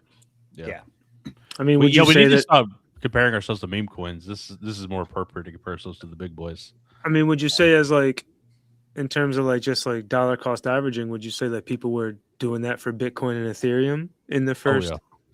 You know what I'm saying? Like that's why I think like that culture is super important to kind of keep going. Even Bitcoin if was the blueprint, dude. Even if it's like $50 a month for people, right. You know, like that goes like if someone was doing that for 2 years right now, like that's, you know, and like I think the more we can teach people that and like understand that, like the more people will get on board. And the long-term possibilities even come more like full circle for like real believers, you know, like not people just trying to get in and get a pump and get out and things like that. Like, yeah, another thing I think about too in terms of stacking is I always try to think, ooh, I'm gonna be able to add 1% to my bag today or this week. So I got a little extra. I added 1%. I love those posts. I mean, you do that enough, it adds up pretty quick. So dude. No, 100%. That's not my daily. I have a daily DCA, but every once in a while I have a little extra maybe it's a 1%. Dude, I sold my wife's Palantir to buy more SPX. Incredible trade. One of my incredible Generational trade. Yeah, Didn't generally, even tell her either. Just fucking did it. literally. I just took her phone and did it. Yeah. like spiritual flip right then and there. Like, just Dude, she like, crushed that trade so hard. I bought that for $19 a share. Sold it at 170, I think. Damn. Yeah, it was like Let's go. 9,000 something dollars. yeah. Into Honestly, SPX. That's a lot of It wasn't SPX. DCA because she sucks, so it's easier for me to just lump sum clip in for her just because it's Well, you just got easier. But yeah, no, she that was a great trade. How many dollars did you say? It was like 9,000 something. Nice. Yeah, it was a good dude. Great trade. Great. She's got a nice bag.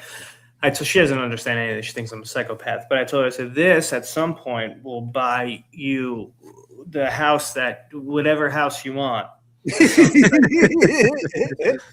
got to understand that. Yeah. Exactly. Okay, I want to show these supply dynamics. Yeah, I'm gonna go run and pee really fast. Go for Yeah. it. Okay. So this is a typical supply and demand curve. So let me see if I can figure. Yeah. What's that say? The price. Preco? That's Oh, price. price. Rico. Quantity. That's the number of items. So the demand factor and the supply factor. That's a typical supply demand factor. Which one's SPX? No, not yet. So if the demand goes up, the supply goes up. So we have more supply going, but the price goes up too because there's more demand. That makes sense. Okay, so now let me show you something when you have a supply curve that is static, aka SPX, with a 939 million. This is the supply curve. It looks like this, just a straight line. So if demand goes up, quantity stays the same, but price goes up much, much more bigly instead of this is what it would be if the price would be right here. There's too many lines. There's too many lines. Okay. This is Economics 101. That's all I'm trying to tell you. I know. Economics 101. Line go up, number go up. Okay. Do it with only one line. Big number on screen. Line up, please. Just draw the line up. All you need to know is the supply dynamics are much better when it's a static supply. So if demand goes up, price goes up more bigly. Like way better. That was good practice though. That was good practice for Thursday though. Yeah, dude, I like that. Preso de Gallo, new shirt. Love that. You just missed some really good Economics 101. You missed it. Dude, put the suit on, do it again. Put the suit back on. That one's getting clipped hard. Fuck, I missed a good one. It'll be all right. Don't worry, you'll see it on YouTube. Chad, how much do you prepare for that Thursday show? Because I got to be honest, I was super impressed with how fluid and thought out it was. Seriously, I pay attention like all week to stuff, so I don't really count that because I do that anyways. But like actual prep time, probably 30 minutes, 45 minutes. Wow, because it's good, man. I just make I'll make a Google PowerPoint slide and just make points and be like, okay, I'm gonna talk about that and just rattle, and then I just kind of go from topic to topic. Hell yeah, dude! One time you have to have Lumi as a guest on here. Just Lumi, not hype, just Lumi. She'll call you a communist, dude. She was so funny. I was like in and out of that. She was so funny. That was great. Nika in the chat, dude. Nika. I love Nika so much. Yeah, dude, I love what he's doing. What a good idea, awesome. putting the cards in the card holder at the gas tank and stuff, and like at the ATMs. That's so yeah, I like that. Smooth. Nika's the best, man. That's dope as hell. Yeah, it's what Nika's doing has been amazing for sure. Love him. It'll be cool to see that come to fruition. That's another thing about shilling people that. So I worked in sales since I was a little kid. Honestly, first job I ever had was at 14 in a sneaker store in the mall. But the guy was awesome, and it wasn't like Foot Locker where you just walk around and ask for someone to get you a shoe. As soon as you walked in, you had to say, "Hi, how you're doing? Can I help you with anything?" And then if they walked over to a section, you know, like it was a lot of like in-person, hand-to-hand combat. But the thing with selling anything, they call it touches. So like very rarely are you going to get someone on the first pitch. Very rarely. And honestly, the people that'll be the best would never go on the first pitch anyway. It will actually take multiple touches. You'll have to pitch it to them 4, 5, 6 times. Because generally speaking, those will be more intelligent people. They will have more money and they will be more investment savvy, right? No person with money is just going to close a deal on the first pitch. Like, that's not how it works, right? They got to go, all right, well, what the fuck is he talking about? And then you got to come back, right? So the thing with Shilling SPX is you can't get like discouraged if you swing and miss on the first time. Mm-hmm. Like, you shouldn't pitch it like that. You know what I'm saying? Right. Like when I pitch SPX, I never pitch I never try to hit a home run the first time I talk to someone. Don't do that. That's not, I pitch it however you want. I'm not the pitch police. You hear that hype? But you should never try to close someone on the first time you talk to them. I actually don't think that's a good idea. I think the best idea is you leave nuggets and you let it fester and you let it grow and you come back to it, right? Yeah. Kind of like a plant, like you come back, you plant seeds. It. Yeah, you keep watering it, because then you could get someone to fully understand it, right? So there's like 2 ways to think about it. When I worked on Wall Street, we sold a super complicated product. When I was on a bond desk, right? It was a very complicated product. It was a bond, but it wasn't just like a treasury bond. It was an interest rate steepener. It was this complicated product that took the difference between the 30-year treasury and the 2-year treasury, took the spread and it multiplied it by a multiplier. It could be 2x, it could be 4x, but each bond had a fixed period, 10% a year, 12% a year that you would earn. This is on an investment grade bond. This is in 2011 when investment grade bonds were earning 4%. It sounds super complicated because it was. Morgan Stanley, we were buying them from like Morgan Stanley, Citibank, JP Morgan. That was really it. Their desk couldn't even understand how they actually like backed it. You had to sign an options agreement to buy this because somehow they were using derivatives as collateral to support it. It was fucking nuts. Yeah. But when we pitched it, my boss called it the cocktail napkin test. And what he said was, if you can't pitch your product, if you can't write it down on a cocktail napkin at the bar, you and your product fucking suck. That was the line. Yeah. And no bullshit. I could not tell you how many tens of millions of dollars worth of business we closed at bars, me writing out the yield curve, me literally writing out the yield curve and explaining this on a cocktail napkin. So there's 2 ways. There's 2 important things when you pitch. The pitch should be simple enough that you could write it on a cocktail napkin, which in SPX we can, right? Flip the stock market. Mm-hmm. I'm gonna try this. Simple. But you also have to be able to explain it in long form as well. So if you hook someone with that cocktail napkin, you have to be able to explain it further. But you got to be able to hook them in a short amount of time, or your pitch is wrong. Your pitch is not okay. So like that's how I look at it. Is like it's easy to hook someone, but you got to be able to. That's it, dude. Like that. Like you got to be able to hook them early, but then be able to explain it. And those should not be in the same conversation, in my opinion. You drop the cocktail napkin pitch, and then you come back to them. You let it fester. You let them think about it. Let them have their own thoughts, right? Right. And then when you talk to them again, they have their own thoughts, and that's when you meet them and explain the differences of what you know, right? And that's where the long form comes out. But it's always, to me, it's always going to take more than one time to close someone. I just think that that's a good close. That's not something you should be discouraged about, right? Like you gotta, it's gonna take multiple pitches to get people. Yeah. I think I've always Go ahead. No, I was just gonna say I've always been one. I think now to pretty much just be like, not even like you said, not even trying to sell them on it right away. Just throw it in their ear, talk about it.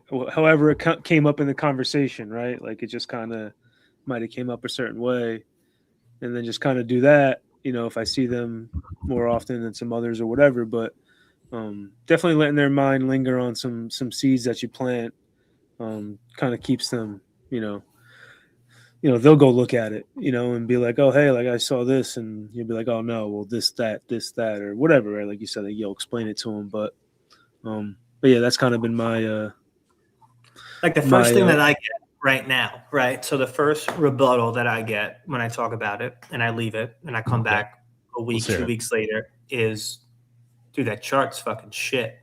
The chart's shit, right? Right. Hey, there's your fair though, right?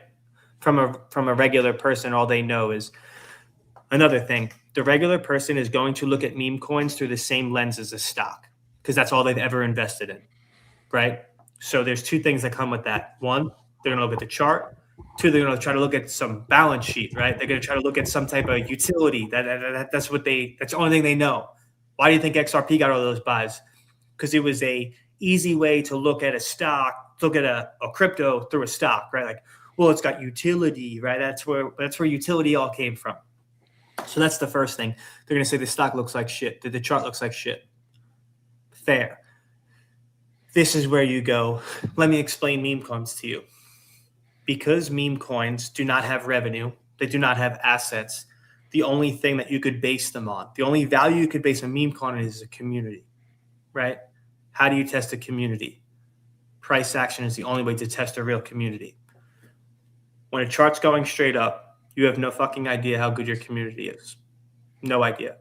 Everyone's all in when the chart goes straight up. Yeah. How you test the community is when the stock goes down, or the chart goes down, the meme coin chart goes down. When the chart goes down, this is where the free market tests the community. Because if it is not a real community, that chart will go all the way down to zero. But when it doesn't, and it stops, now you find where your community is. So here's your community. That is why every single successful meme coin has a chart that looks like that. Where it rips up, rips down. Doge, SHIB, all of them, Pepe, all of them. It's all the same thing. It's because meme coins are not based on revenue or a business. It's based on community. And the only way for the free market to test a community is price action.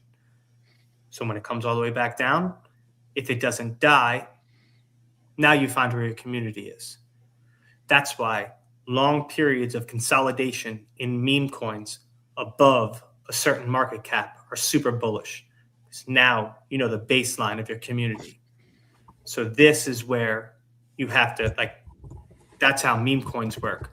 So these charts will always pop and come back down, but it's the ones that don't go to zero that you have to focus on. So I know to you, this SPX chart looks like shit, but to me, this is an incredibly bullish chart because the entire cryptocurrency market in meme coins has pulled back 95%. SPX has only pulled back, 78%, 80%? And we're holding above 250 million. 250 million market cap, while other coins that were trading at hundreds of millions are at 20 million, 15 million, 10 million. So we are exponentially stronger than every other meme coin in the market. So what looks like shit to you is one of the most bullish charts I could see. But I don't look at a chart. But anyway. Right? You have to meet them. You have to explain these things to them. Totally. So here we are in a year consolidation above 250 million market cap. This is a real community. This is as real as it gets, because if it wasn't, it would be trading at 20 million like the rest of them. It would be down 95%. SPX is so strong that it's sitting at 350, 370 million market cap. This is a real community. And meme coins' sole value is based on the community. This is your time to enter. You're retail. You're used to buying the top. Why don't you try buying the bottom for once? Done. Boom. Just buy the goddamn bottom. It's easy. Oh man, that was awesome, dude. Another thing to think about too is Felt like I was fucking watching a commercial or something. late night with lunch. It's like one of those things that pop up and you're like 3 a.m. Like, oh, what is this? Oh. I should put a wig on. This I'm is gonna buy basically a this wig, wig dude. The blonde wig.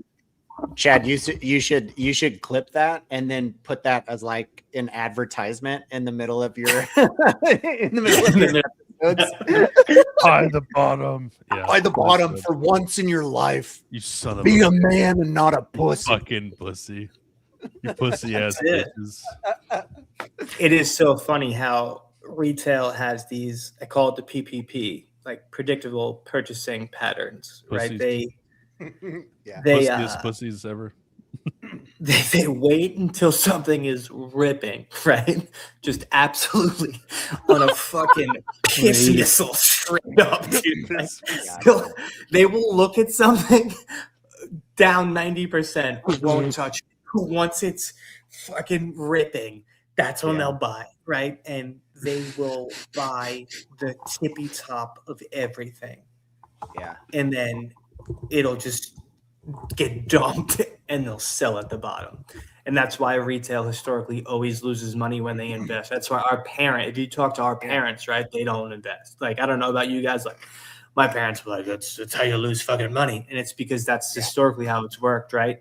Yeah. And that's something that I found so fascinating with meme coins for me. Like once I got in this cycle, right, because I was around last cycle, I was actually thinking about it. I was buying Litecoin in like 2018. You know what I mean? Like I've been buying crypto for a long time. I was around last cycle, but this cycle, what was so interesting to me was meme coins presented this entire new investment class in the sense of it wasn't VCs, right? It was just regular people launching the coins. So it was like this weird like gap where instead of like tech and the big money moving together in lockstep like they always do, like last cycle is a perfect example. Every one of those coins, Cardano, HBAR, XRP, VeChain, those were Polkadot, Chainlink, Polkadot, Tau, all of them, literally all of them. It was all the same thing. It was institutions, private equity, big money combining with the tech in the beginning. They buy all of it at the bottom, release the valuation, release it to the public at hundreds of millions, billions of dollars of valuation. Now the public gets to buy it. And then you get meme coins where for whatever reason, I think a lot of it had to do with interest rates, right? Interest rates were so high that there wasn't a lot of liquidity. There wasn't a lot of liquid money, right? Like people were sitting on their hands because interest rates were just too high. Because that's how everything works. I learned that when I was on Wall Street. Like, the lower the interest rates, the more liquidity. You borrow money for free, more people are ready to spend. That's literally how. That's why everything's cyclical, based on interest rates. So we had just raised the Fed funds rate five basis points in like 2 years, which was insane. It's like taking the floor and picking it up 6 feet.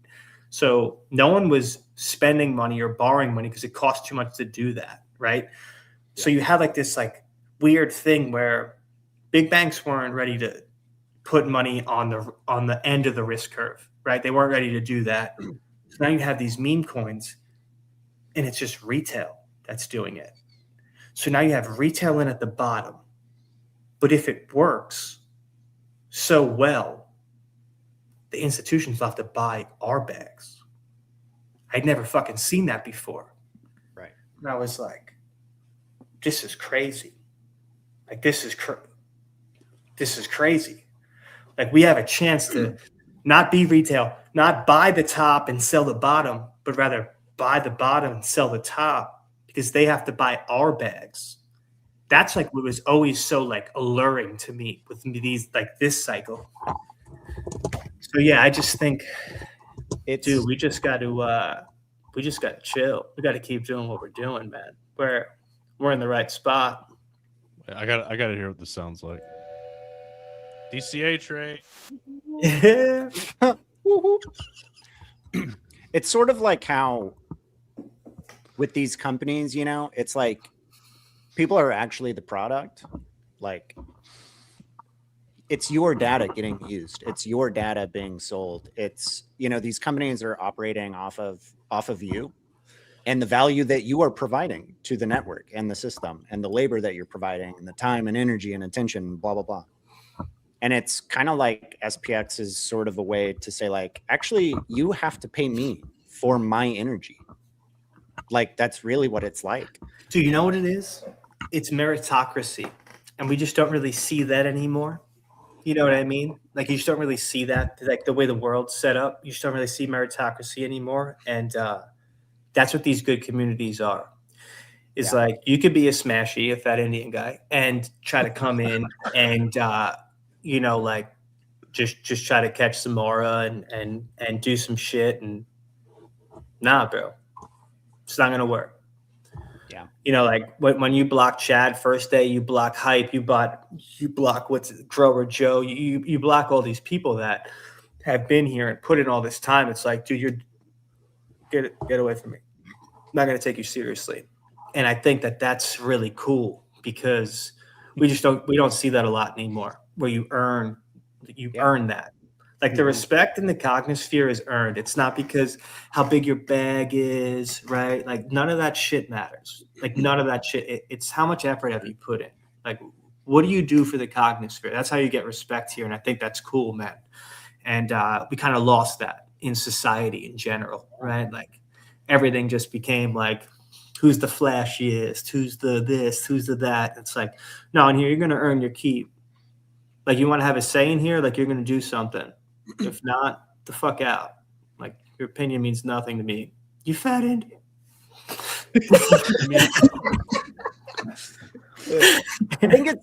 I think it's an interesting sort of dichotomy because, like, I was thinking the other day how there was someone kind of, I don't remember, younger than me, like getting into their first job or whatever, corporate kind of environment. And they were talking about things like putting in all this time and work and stuff because they want to like move up the ladder or whatever. And I kind of, this is something that I've heard you say, Chad. It's like, why work harder? You're not getting paid more. Yeah, definitely don't. And I'm 100% on board with that. Like, I've worked for multiple, you know, companies, and like most of the time, like, if you work harder, you don't get recognized for it. You don't get paid for it. No, you get more work for it. You get more work. You're a good boy. You're like, oh shit, you can do this? Let's do some more.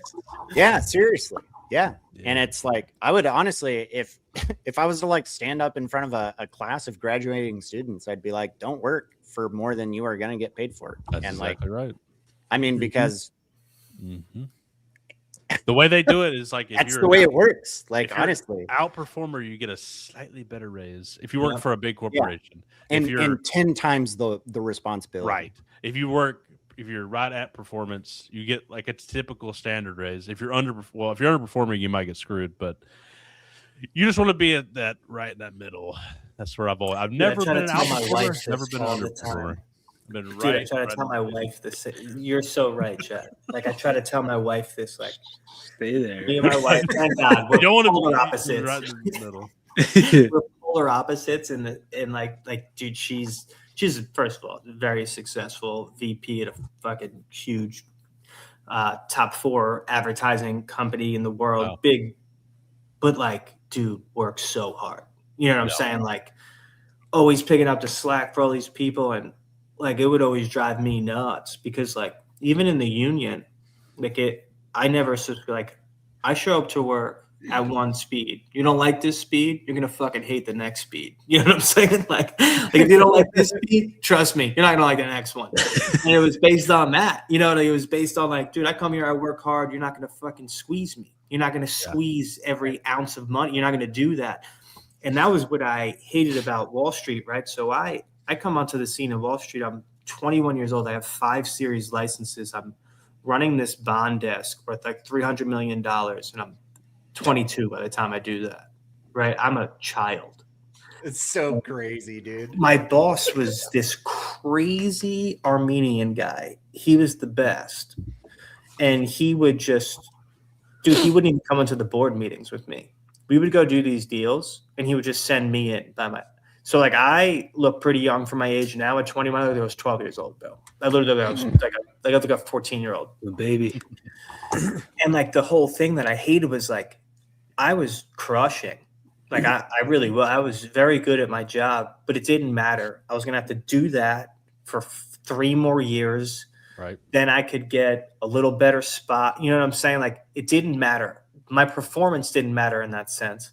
Like, yeah, it affected how much I got paid, but it didn't matter the amount. It didn't change the ladder, right? But then you come into meme coins, and it's like this wild, wild west where it's like there is no rules. There's a bunch of scumbags. That part doesn't matter to me. Like, dude, we eat what we kill. Like we could come here and do what like we could be whatever we want. And I think that's powerful, man. Like I think that part about meme coins is powerful. You don't have to have some Ivy League degree and millions of dollars to have to make a name for yourself and have some influence here. Like you just got to be a dog, you know, like outside of what Murad did before this, it wouldn't matter if Murad had no money. Murad made his name here off his actions, off of what he did. Yeah. That's why we all know who Murad is. We don't know Murad because he went to Princeton and he ran a Bitcoin. Dude, there's probably a bunch of people in this space that did all that shit too. But it was his actions. That's why everyone knows who the fuck Murad is. You know, like it wasn't the accolades. It wasn't his previous employment history. No, it's like, dude, that dude put his huge Azerbaijani balls on the table and said, this is what I'm going to do. And this is what I'm doing. You know what I'm saying? Like that is, and I love that. Yeah, for real. I love that so much, man. Like, I think that's the stuff that gets me fired up. That like, I wake up and I'm like, yo, we're going to change the world because we can. Yeah. Because we're in a space that we can. There is no, chart. HR or there is no boss that's going to say, well, you have to put in 4 more years before you get to associate. Like there is none of that. Slow, shit. don't listen to that. He's lying. Don't listen to him. Yeah, I am your boss. Yes. You report to Chad and that's it. I thought I had like a up. fucking future. I thought there was a promotion on the horizon. Like what the fuck's going on? Minimum 10 years, Slow. I'm waiting on your W-2, man. I'm still waiting on your W-2. Chad's actually claiming he as a dependent.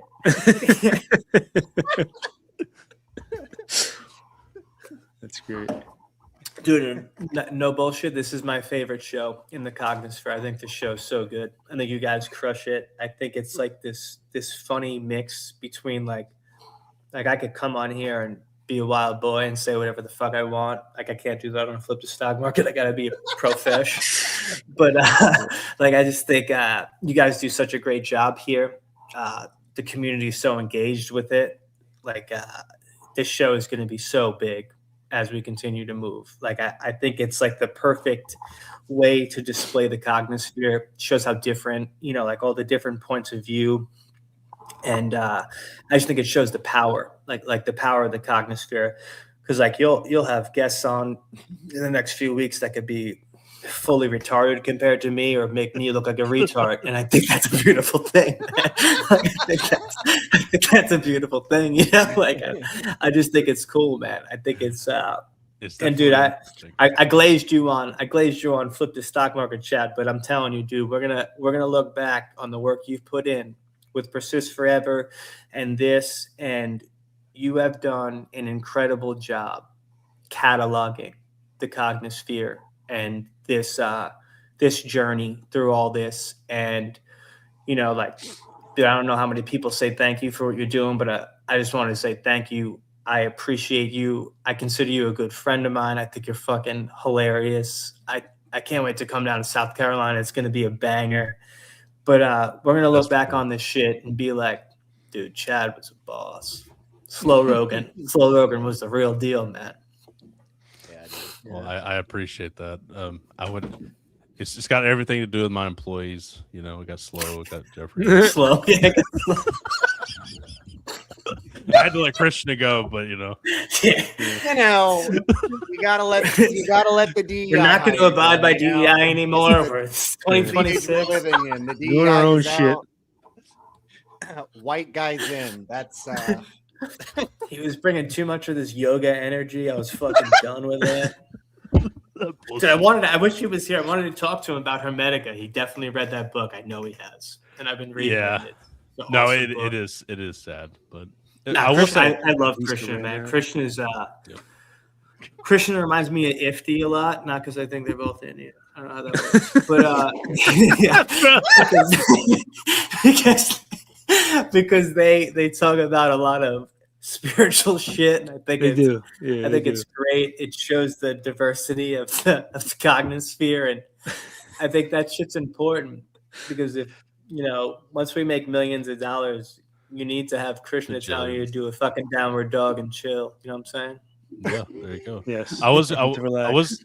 you were on episode 6 of Into the Cognisphere before I've kind of figured it out. You remember it was just me and you talking? We were Yeah, talking hell about yeah, some of dude. this We shit. went back into the trenches, dog. That was sick. Yeah, we were talking about just reminiscing about random bullshit.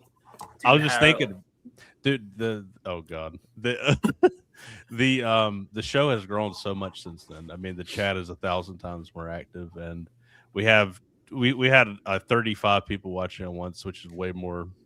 Whenever we did it, we might have had like 10. So it's really great to see how much it's Dude, there'll grown. be a point in time where this show has literally hundreds of live listeners in the chat. Just I'm gonna have to start blocking peeps probably. We've only blocked one person because they were going way crazy, but yeah. oh yeah, you've had to block someone. we had to block somebody because they were Yeah. a little wild. I think Having they a were little just too much trolling fun. a little too much. Who is the one that was trolling Jeffrey so hard, like 2 months ago? Did you block him? Because he took it too far. The next time He he did? showed up, he Okay. took it like up a notch. And then just I started took his time. crying, so we had to let him go. Jeffrey, Kirby and Bear, I just want to shout out. I saw that he donated to this show too. He donated to buy me a beer. I don't know what his X handle is. Do we know who that is? But I love you. It's Nenolit. yeah, Is Nino it always- Nenolit? It's Oh, totally I love Nenolit. Yeah. Is Thank it? you, Oh, Nino. he's the best. Dude, That makes so much Nenolit- sense. Nenolit has been banned from the Telegram, Reddit, YouTube Dude, chat. Nanolit's the goat. That's If someone so funny. was a That's mod on Nanolit. X, he'd probably be banned from there too. Nenolit's amazing, and you can't kill him. I got a funny story about Nanolit. So, like right now, when we end this show, I could promise you my daughter is still not sleeping. I'll have to go upstairs for at least another hour before she goes to bed. Poor bastard. So in the beginning, I'll like have her. She's allowed to watch Danny Go on my phone for like 10 minutes. That's like the nighttime routine. And then I usually switch to whatever, a podcast, whatever show's going on. So last night I'm looking on X and I see there's a SPX Spaces. So I go on. So I'm sitting, rocking my daughter in the chair, and Natalie, it's like hoodish Natalie. Natalie's just talking shit about bitches. I can't stand it. And I was like, I love this. Like, I love it. Oh, man. Nenolit's fucking great, man. He's I love great. that No, man. that's yeah. Well, hey, man, I appreciate you, dude. That was a really cool donation. I never had someone buy me a beer on the stream. These are the beers. I'm drinking them now. So thank you. Oh yeah. It's what the Cognisphere is all about. Am I right, boys? Drinking, putting Drinking. kids down, terrorizing moms. Who's the name of the? Drinking. He was in here. What's his X handle? The guy that's making the beer for South Carolina. Impala. His name's Impala. John. But John. Impala something on here. That'll be fun. So do we know what we're doing Friday night yet? That place you were talking about sounds pretty cool. That's what I was thinking now because it's near the venue. It's like 10 minutes from the venue. It's downtown Spartanburg. It's pretty nice. It's So I'll probably drag outdoors. Cal with me in the morning to come help set up. Yes, I'll need at least a couple people for sure. So yeah, you and So Cal. I'll bring my laptop for sure. I have a gimbal thing. I don't know if it'll help. I'll just throw Jeffrey, it in why my are you bag. laughing? Why are you laughing? Fucking hype's retarded, bro. Dude, hype's the best type of retarded. Yeah. Especially in chats. He's pretty good. Slow Only kinda because like when Slow said, "Am I right, boys?" I literally giggled to myself as well. Like, why does he sound so funny right now? Like saying, and then Hype wrote something, so it fucking made me laugh, bro. dude, Hype is so funny. I'm sorry, Chad. I didn't mean to disrupt. I'm sorry. Yeah, sorry. I didn't Yeah, so know that. we haven't planned. We don't have anything set in stone for Friday night. We're just gonna see if anyone's in town that gets there early to. Yeah, not a or- set plan or anything. Cool. We're not going to be on a canal floating down the river like Amsterdam's doing, which is pretty cool. But we won't be doing that. Yay. Down the canal. Am I right, boys? We will not be doing that. Dude, it was funny because when I was looking up Spartanburg, did you see like a few months ago there was a guy that was shooting this crazy automatic shotgun ammunition called Dragon's Breath, where it like blows up into a flame in Spartanburg. That's cool. Sick, dude. Sounds Can we get awesome. him there? I need to get some. Can he meet up? Can we get some of those at Can we the? get I'll that get guy? some. We'll go to. Hey, let's go to the gun range. There we go. Let's do it. Let's flip it. Let's shoot some stuff. Have you gotten any like do you know who's coming in Friday night? You know what I'm saying? Like I know you have like I don't people actually know who. I know again. I know Useless is. I know you are. I know Cal. I can't is. believe Useless works for a 3-letter agency. That one blew me away. Blew me away.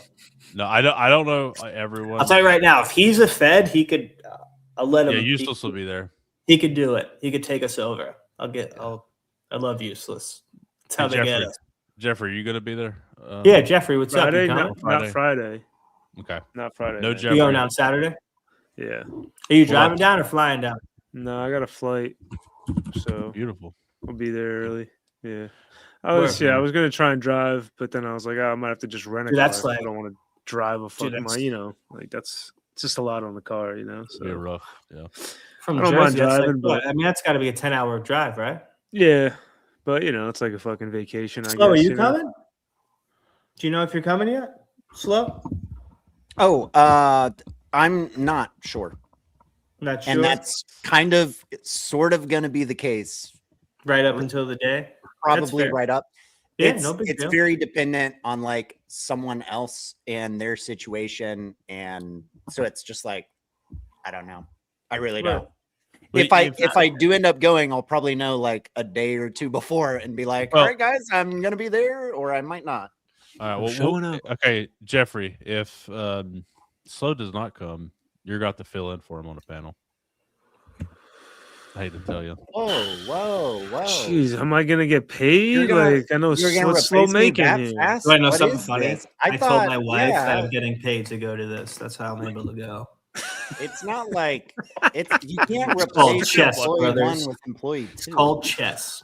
Hey, listen, I'm getting paid, so I said I'm a keynote. I said Cow and I are keynote speakers. We're getting paid to go to Hey, South Carolina. there's so gonna we be gotta free go. pizza and free beer, so that's She pretty don't need good. to know, dog. That's She knows something. I'm getting paid. She goes, "How she's much?" watching. She's fucking worry watching this about it. right now. Said Don't market conditions Dude. dictate. Market conditions dictate how much it's worth, but I'm getting paid. Straight equity. Classic. Straight equity. I'm not even lying. I literally told you that's how I'm able to go. I was like, I I'm getting believe paid to go. You're getting paid like $5. She doesn't I'll know throw that. you $1 and then I'll buy you Nope, I beer. don't want any money. I don't want. I can't believe that we raised enough money that we didn't even have to pay anything. I thought I was gonna have to pay Yeah, that's insane. out of pocket. I was ready to sell some foot pics on OnlyFans. Oh, I was ready to shit. go. Dude. Well, No, I am You so know- stoked about that. speaking of OnlyFans, Hype was wondering if you would flex right now for $5. Wouldn't make any money for anyone. My flexing is not. I'm like the regular in shape guy. No one wants that. Either you have to be steroided out, or you just got to be like clavicular, just a meth head. That can we talk about clavicular for a second? I think it is incredible that they've been able to put forth to the youth the guy that is openly on methamphetamines, testosterone, a host of other chemicals at like 20 years old. Like to me, that is the biggest psyop. I think that is total psyop. I think it is an insane thing. It doesn't make any sense. He he can't even talk to people if he's not high, which is another thing to me Yeah, he's that's like super awkward. pushing that like, well, yeah, just get fucked up, bro. It's all right. Just get fucked up. If you want to bang chicks, just get, like, I think that is nothing about him to me seems authentic in what his rise was. I think it's very suspect to me. The whole thing I is don't interesting. get it. I mean, You I'm know, so outside of it, I don't understand it anymore. Like, bro, I'm 36 years old, and if we stood next to each other, he looked like a meth head compared to like, I'm not on any chemicals. Like, I just don't like, none of that makes sense to me. I think it's very odd. I think it's very similar to, I think it's the same playbook that they did to like the middle class liberal white woman with the woke shit is what they're doing to the middle class white dude with this. And like Who the end buys result them, is it has to be ton of people with like do. absolute no like I think a father ton of figure, people buy that shit. Yeah. no father I think figure at all. There's no way you'd buy into it if you had a father figure. I don't see how. I think a ton of people buy that shit, to be honest. And It's insane. yeah, I just do. Yeah, I think it's a a bunch of huge people buy market. into that shit. And It's so stupid. dude, at people are 20 years old, stupid. the last thing I needed was steroids. I was I guess I don't out get of it. my mind. Like at 20 years old, I was a fucking psychopath working out 3 hours a day in college. You took steroids? You said? No, I'm saying I didn't. At 20 Oh, years old, bro, like the last thing I was worried about was steroids. I was out of my mind. Right. Like I was Yeah. literally an insane person. Gotcha. Like I worked out 2 hours a day. I was a senior in college. Like I like banging a million chicks. I didn't have to worry about any, like none of that. Like I just, Man, your that's college the experience is whole so much thing. different than mine. I actually had a Banged- weird college I banged experience. 0 chicks. Dude, I had a very unique college experience in the sense of I was in a crazy program, right? So I went to college to be I got into the Albany. I went to New York, not like a crazy school by any means. Went to business school at Albany, right? Transferred from Buffalo. I wanted to be a dentist because in my mind, my dentist had a sick life, literally just like college retard, like child retard brain. My dentist was this Italian guy that was surrounded by hot chicks at work, and he worked like 3 days a week, and he definitely banged them. I could tell, and I was like, I want to be a dentist because that sounds sick. So like, I literally am like, I'm gonna go to school to be a dentist. Get in, go to University of Buffalo my freshman year. I realized right away that like half of medical is Asians, and I just can't compete mentally. So within the first semester, I go, I'm gonna pivot. I go, where do I think I can make money? Business sounds good. I had an uncle that was in the stock market that was very successful. I go, dude, going into business. So I transfer out to Albany, and in my mind, I'm like, I have to find the hardest program I could get into. So what that was the CFA program in Albany.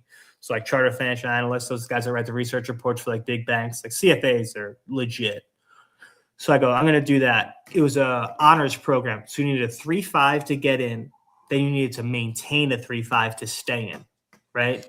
So there was 29 of us to start, 14 of us walked. We had to write an undergraduate thesis. It was bro, the kids I went to school with are all work at hedge funds and like huge, like toxic debt hedge funds that like buy debt and flip debt and shit. Way smarter than me. I just took a ton of Adderall, enough to kill a small African village, and I would just battle with them. Like that was like what I did. And like I ran a successful homework business where I did homework for accounting, like the introduction to accounting, introduction to finance, introduction to economics. Dude, I made like $4,000 a semester doing homework. But I was also probably the only person. I thought you said Hallmark. I was like, homework. You like making cards homework. and shit. Okay, no, they're homework. So it was finance, accounting, economics, and then BITM, which was like business, like technology bullshit. Yeah, sure. But like, dude, I'm probably the only person that ran a homework business and would bang the chicks from doing their homework. There must be some type of award for that, no? Right. But yeah, I had a very interesting college experience. I only went out on Fridays and Saturdays. I never partied during the week because I was not smart enough. I had to study. Like those kids were so much smarter than me in my major that like I had to work so hard just to fucking keep up.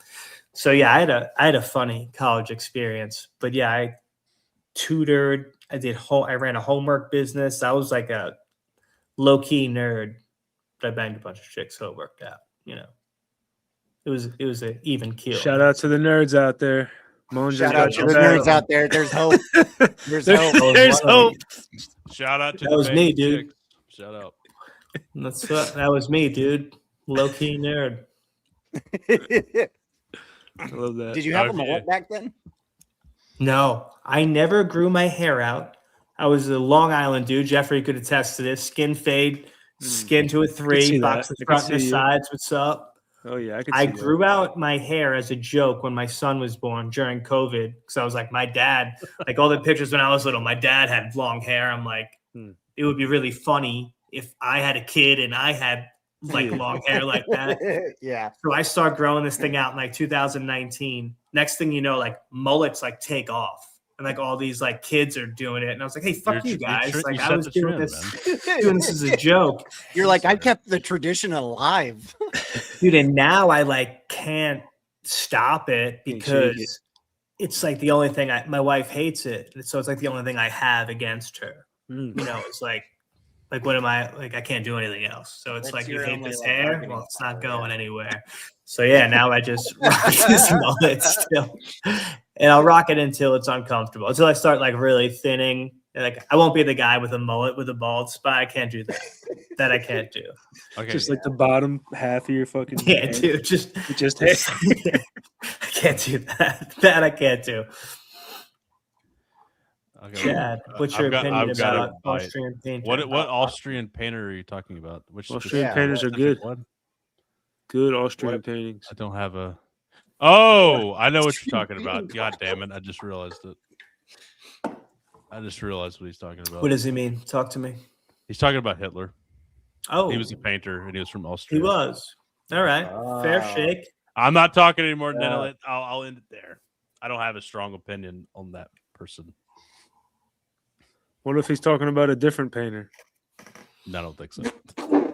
I mean, speaking of meth, those are the guys that really brought it into. Yeah, he was definitely juicing. Brought it to the forefront. When he was at that Olympics game, he was like, "Oh, and he's rocking back." Well, they had a chocolate. They had a chocolate they would give to the soldiers. There's a name for it. You could look it up. It was a chocolate mixed with methamphetamine, and they would eat it. Yeah, could we get some? Sounds pretty good. That's how they were able to. That's how they were able to get through those Russian winters and. Well, that's how they tried. That's how they tried to get through those. Well, the fact they made it that far was impressive. Admittedly, it was retarded. I don't understand it. The strategy. Yeah, it was meth strategy. Yeah, it was meth strategy. Yeah, it was literally meth strategy. We have a pact with this huge country. Let's go for them. Hey, well, it's crazy, right? Like it makes a lot of sense. It makes a lot of sense for a meth head. So. Well, it's like funny because like that's kind of how history works, right? Like hubris, right? Like they blew through Europe, right? Like blew through Poland. So they were like, I could fucking do this. Like let's go through Russia. And I feel like you're kind of seeing that with America in the sense of they were like, oh, we just went in and scooped up the Venezuelan president. Like, let's just go into Iran. It's apples to apples, you know. It's not a 92 million person. It's not a 92 million person country that's been training for this for 20 years because we've done the same thing to every one of their neighbors. No, it's not the old Persian Empire. Not the fourth highest IQ by person in the world. These are not, you know. Yeah, it's the same thing. Also, the biggest difference too is Venezuela is a socialist country that's been absolutely decimated in a lot of ways. The morale is extremely low. Iran is like very hardcore religious. Fuck you! You killed our leader. You know, it's a very different. Well, that was to me. That was the craziest part of all of this was to kill the Ayatollah who has stage 4 pancreatic cancer during Ramadan and martyr their religious leader. Yeah, he baited them. He knew they were going to do it. He baited them, and they're retarded enough to took the bait. Yeah. It was just like, well, that doesn't really make much sense now, does it? Yeah, that was a wild one. That was one of those ones where you know, like Trump's like sitting there drinking the fucking Diet Coke, and he's like, "Do it. It'll be great." Well, it'll be apparently they honestly thought they were just going to throw the like gun. Venezuela. No, like Venezuela. They thought So they were just stupid. gonna. Yeah, So stupid. no, it's interesting times in that sense, and I do think that this is some type of restructuring of the world. I don't know if you saw today, the UAE stepped out of OPEC. I thought that was interesting. Yep. I was Well, going to bring so- that up, actually. What happened? So when you think about it, then that really fits into this thing where like you're kind of watching this this entire world structure change in terms of energy, where America is trying to become like the energy powerhouse of the world. And if you look at it through that sense, then Venezuela makes sense, and then Greenland will make sense, right? Like you're kind of splitting off into this like hegemonic world, right, where you have two different sides instead of this unipolar. Either way, I think it's going to be interesting. Either way, none of this benefits us. I just spent 57.81 to fill up my Highlander, Sucks. which is up $2.81 from a month ago, which is up from $36 2 months ago. But you'll hear these retards say, well, America's benefiting. We're about to get all this. It's like, bro, unless my gas is going down, I don't give a fuck about what. The economy's great. The economy's great. Yeah. Look at the data. Look at the data. Look at great. the Dow, all-time highs. Dow, is that all? 2%. I'm telling you, 2%. that was the best trick. That was the best trick they pulled. Was convincing people. That was it, though. That was the move. Convincing people that it's not the economy is the stock market. It's do not look at the economy. Don't look at your grocery prices. Don't look at your gas bill. None of that shit matters. Look at your stock account. If your stock account's going up, the economy is doing better. Like that was the most brilliant move. That was because look, all-time highs every day the past month. Like that's all. That was kudos to them on the messaging, XRP level messaging there. all their expenses get like pushed to the back burner because they just look at the stock market and they're like, oh, nice, I'm up. It's all good. Don't matter. Damn, my wife's called me 3 times in the last 3 minutes. You were She screwed. fucking Yeah, heard my- you, bro. She was watching it. I She might was have like, to- oh, what? Yeah. Oh, you going to the conference? Yeah. You're not She getting. goes, you're not getting fucking paid? No, she's like, I told you my daughter's still not You're paying the sleeping. rest Dude. of us. I'm about to Okay. go up there for Okay. like an Okay. hour. Okay, let me show 2 links real quick before we end. I just want a couple things. I thought this was a really cool gift card that Captain Vest created. Yeah, Vest crushed that, dude. It was awesome. Cool very, top. Super cool. very nice. Very nice. I also wanted to. Okay, y'all mentioned the Bitcoin thing, so I like I said before, I think this is exaggerated. They said they sold 30,000 tickets, so let's say it was 30,000 people. Amsterdam has 100 people coming. It's 30,000 from 100 is 300 times difference. So you might think, oh wow, they have 300 times more people. That's crazy. Well, the market cap is 6,000. Bitcoin market cap is 6,000 times bigger than our market cap. So if you think about it, we have 20x the amount of people when you take into proportion the market cap. So it's pretty bullish. Just saying. Nerd. Bullish. But Bullish, yeah, I'm that's getting all. the We're death doing eyes math right now, at so I'm 1:30 gonna have to split 'cause I'm getting the death eyes. But guys, thank you so much for having me on. This was awesome. Seriously, Yeah, would I got love your to check. come I got back. your check in the mail. It's coming your way. Yeah. Top Did you hear keynote that? speaker. Big grand. Top keynote speaker.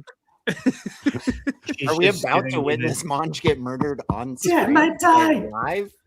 But yo, guys, seriously, I appreciate it so much. Thank you for letting me come on. I will come back, but not whenever I want, because I don't think I got that much pull. But I would love to come back on again soon. And seriously, best show in the Cognisphere. I think it's so much fun. I love all you guys. Seriously, thank you so much. Thanks for And coming on, bro. I'm gonna get out of here.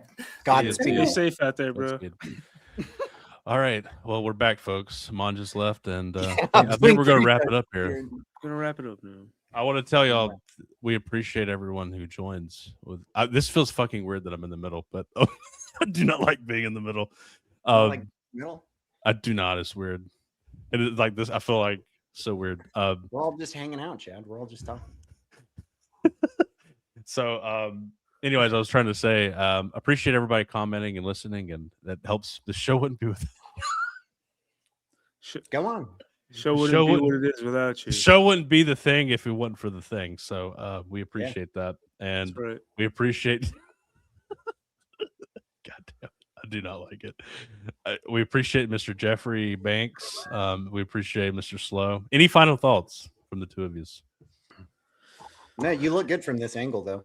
Thanks. Yeah, Yeah. no I'm thoughts. trying my best. No Yeah, thoughts. I Okay. think we had a good 2.5 hour show. All right. It was almost the Lord of the Rings. We got close. All right. Talk to y'all later. See ya. Bye-bye.